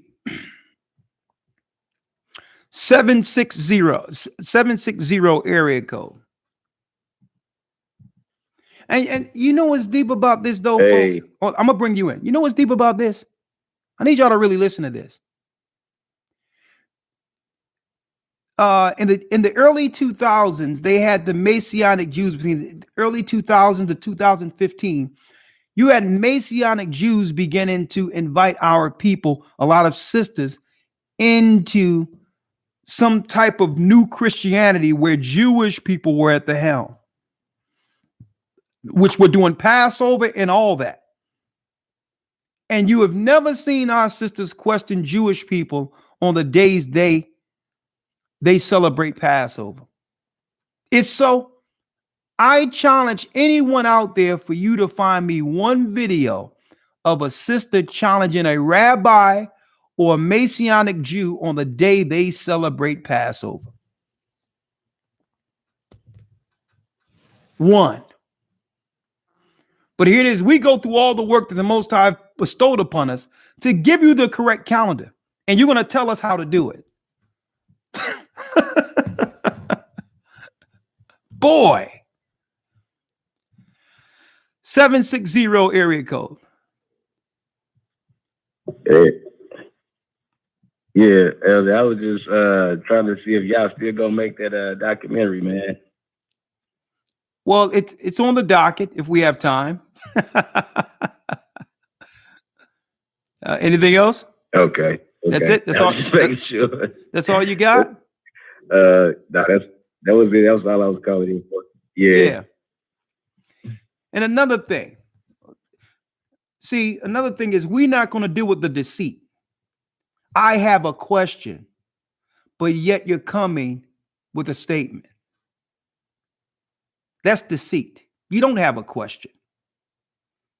A question is, I have a question, and you get an answer. But this, I have a question, is to get space enough to shut you up to bring nonsense. Okay? That's deceit. You don't have a question. Okay? You have a mind towards what you think is right, and you believe we're wrong. And you have the right to do that. I'm not going to argue with you. We're doing what the Most High have put upon us on our plate to do, and we're executing that. See? So be careful when you have people talking to you. And hey, If you would do this with elders, I don't know what you're doing at home. But you're not changing nothing here. Okay? We don't allow Jezebel to operate. Okay? It don't work like that. So you're not going to come with, well, I got a question, but really you need space to bring something else. That's conflict. That's chaos. And it's something that can't be, guess what? It cannot be tolerated anymore, knowing that we have a short time. Save that for someone else. Next call, 313 area code.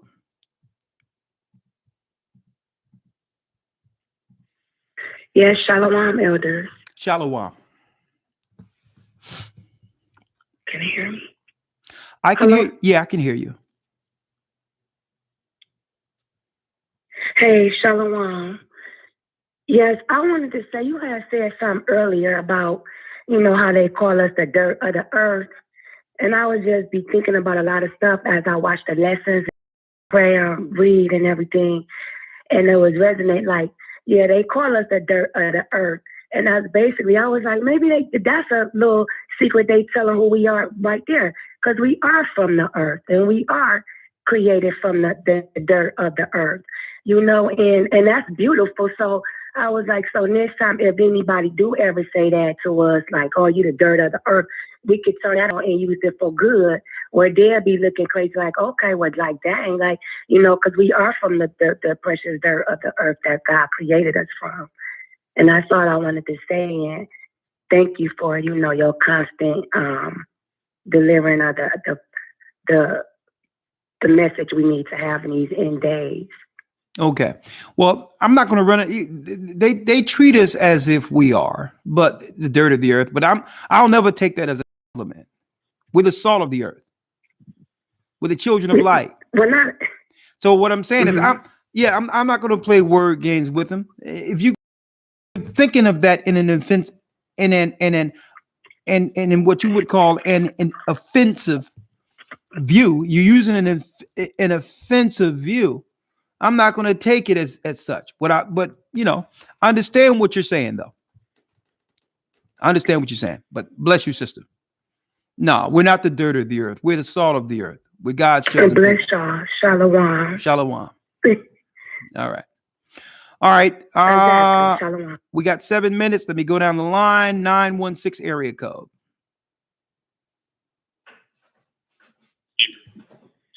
Hi, Elder. This is Arlene. I'm from California, and I just wanted to ask. I'm new to your content, and I'm enjoying it. And I just wanted to know if you had heard about the article in regards to the Iraq Pope prayer of the sons and daughters of Abraham. Did you see that? How long ago? I may have. In particular, how long ago did this? It just came out. Let's Okay. see. I'm trying to go down here and see what it was. A couple of days ago. Oh, March 6th, 2021. Okay, hold on. Let me came out and it was just along with your. Okay, now, because there's a little feedback, so I know there's going to be a little disturbance in between because you hear me a little late. I know that. Real quick, so this was Iraq or Iran? Hello? No, Iraq. It says Iraq. Go ahead. And it says, yes, I'm here. Can you hear me? Yeah, give me the headline. It says Pope's prayer. Huh? Yes, it says Iraq and then a colon. And it says Pope's prayer of the sons and daughters of Abraham. Okay, yeah, I see it now. And it's Iraq. the Vatican News. It says Pope's prayer of the sons and daughters of Abraham. Yeah, I see that. So what about it? I'm pulling it up. What in particular stood out for you with this? Yeah, in Vatican News. I'm going there right now. So if you scroll down to the very bottom and it's the very last part of the prayer where it says amen at the end, at the very last paragraph of that prayer, it said, well, I'm going to start here. It says, help us to care for the earth, our common home, which is your goodness and generosity you have given to us all. Guide our hands in the work of rebuilding this country and grant us the strength needed to help those forced to leave behind their homes and lands, enabling them to return in security and dignity and to embark upon a new, serene, and prosperous life. I just want to know if you saw it. No, I just think that that's just a slap face, but whatever. Yeah, I'm reading it. It's propaganda. I know. Yeah, but So, I'll be going. I'll be talking about Yeah. that probably this Sunday in news. Yeah. Okay, I just wanted to make sure you had gotten it, and I just wanted to. Yeah. Thank you, Elder. Well, thank you Have for a good that. night. I appreciate it. Have a good night. Okay, I can only take one more call here. Let's see. 347 area code. Okay, I'm going to stupid today. Oh, she's already take 347. All right. All right. Okay, we got 3 minutes. All right, Sunshine, only 3 minutes. Hello, elders. Hi. 3. Hi, elders. Shalom. Shalom, 3 minutes. Hello. 3 minutes. Roll. Oh, okay. Okay. Okay. Okay, elders. No, I was just thinking that it's so true that the nations can see exactly how the tides are turning and changing, and they knew it before. But to them, they could see us as regal, but lying dormant underneath all that, that we were surviving through the curses, and that they and our own people have perpetuated in our communities. And at one point, they seem to constantly mock our high estate from where we fell, like with movies like Coming to America and Trading Places and Black Panther, and even many more movies now, old and new, either poking fun under just reminding us of what we came from, and also yelling out to those who could see that these blind people are God's chosen people, and they're still blind with their lesser magic, like you talked about. But they knew it all along that this day would come when they thought that the sleeping dogs, which they considered us, would roll tail no more and not be afraid or crouch down. As you were speaking, our power inside of us untapped.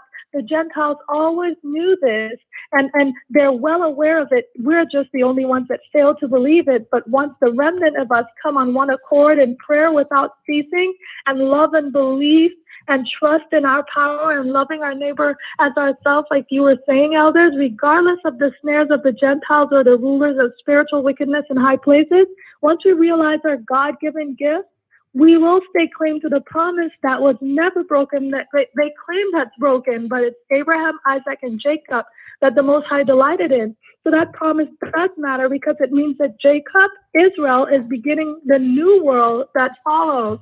And every other peg on the chessboard will fall down even harder than Egypt fell down.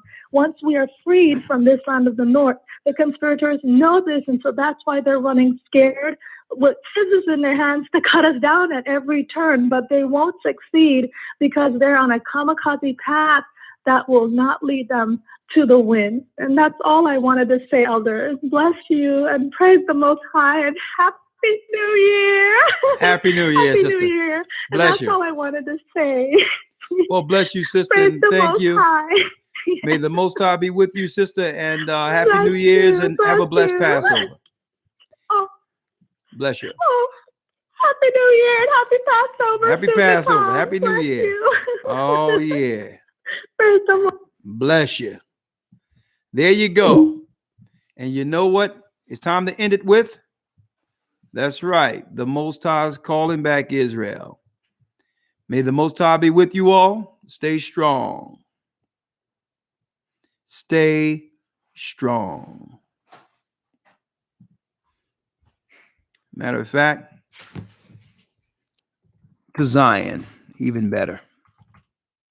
to Zion. Bless you.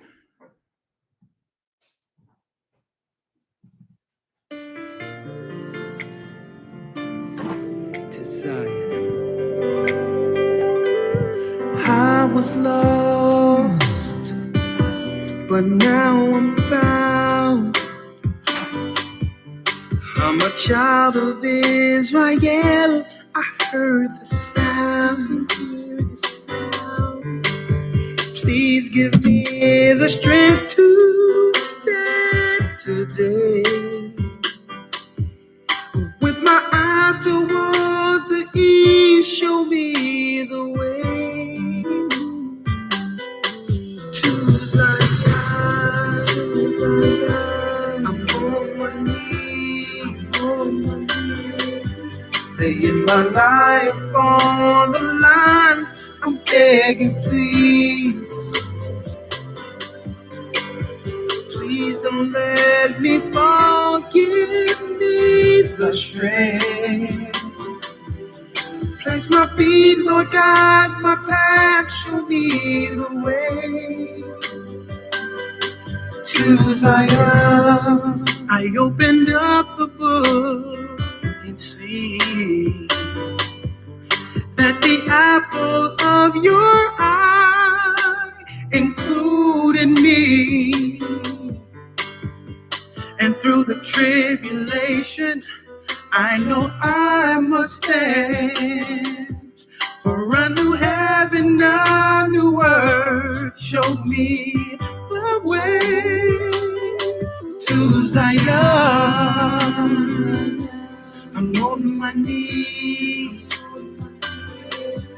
laying my life on the line. I'm begging, please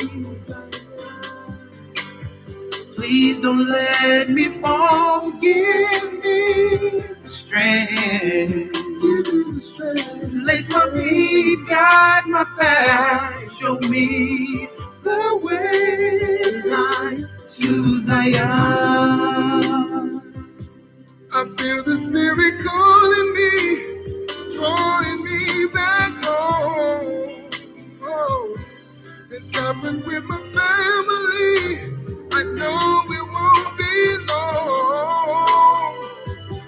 One day you're gonna look for me, and I'll be gone home. Yeah, Israel is calling us back home to Zion. To Zion. I'm on my knees. I lay down my life. I'm begging, please, to Zion. Please don't let me fall. Give me the strength. Give me the strength. Let me guide my path. Show me the way to Zion. To Zion. I'm on my knees,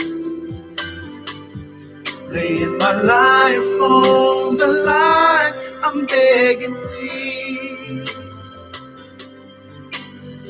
please don't let me fall. Give me the strength.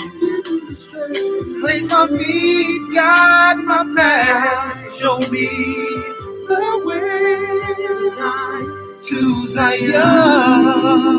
Yeah. Shalom.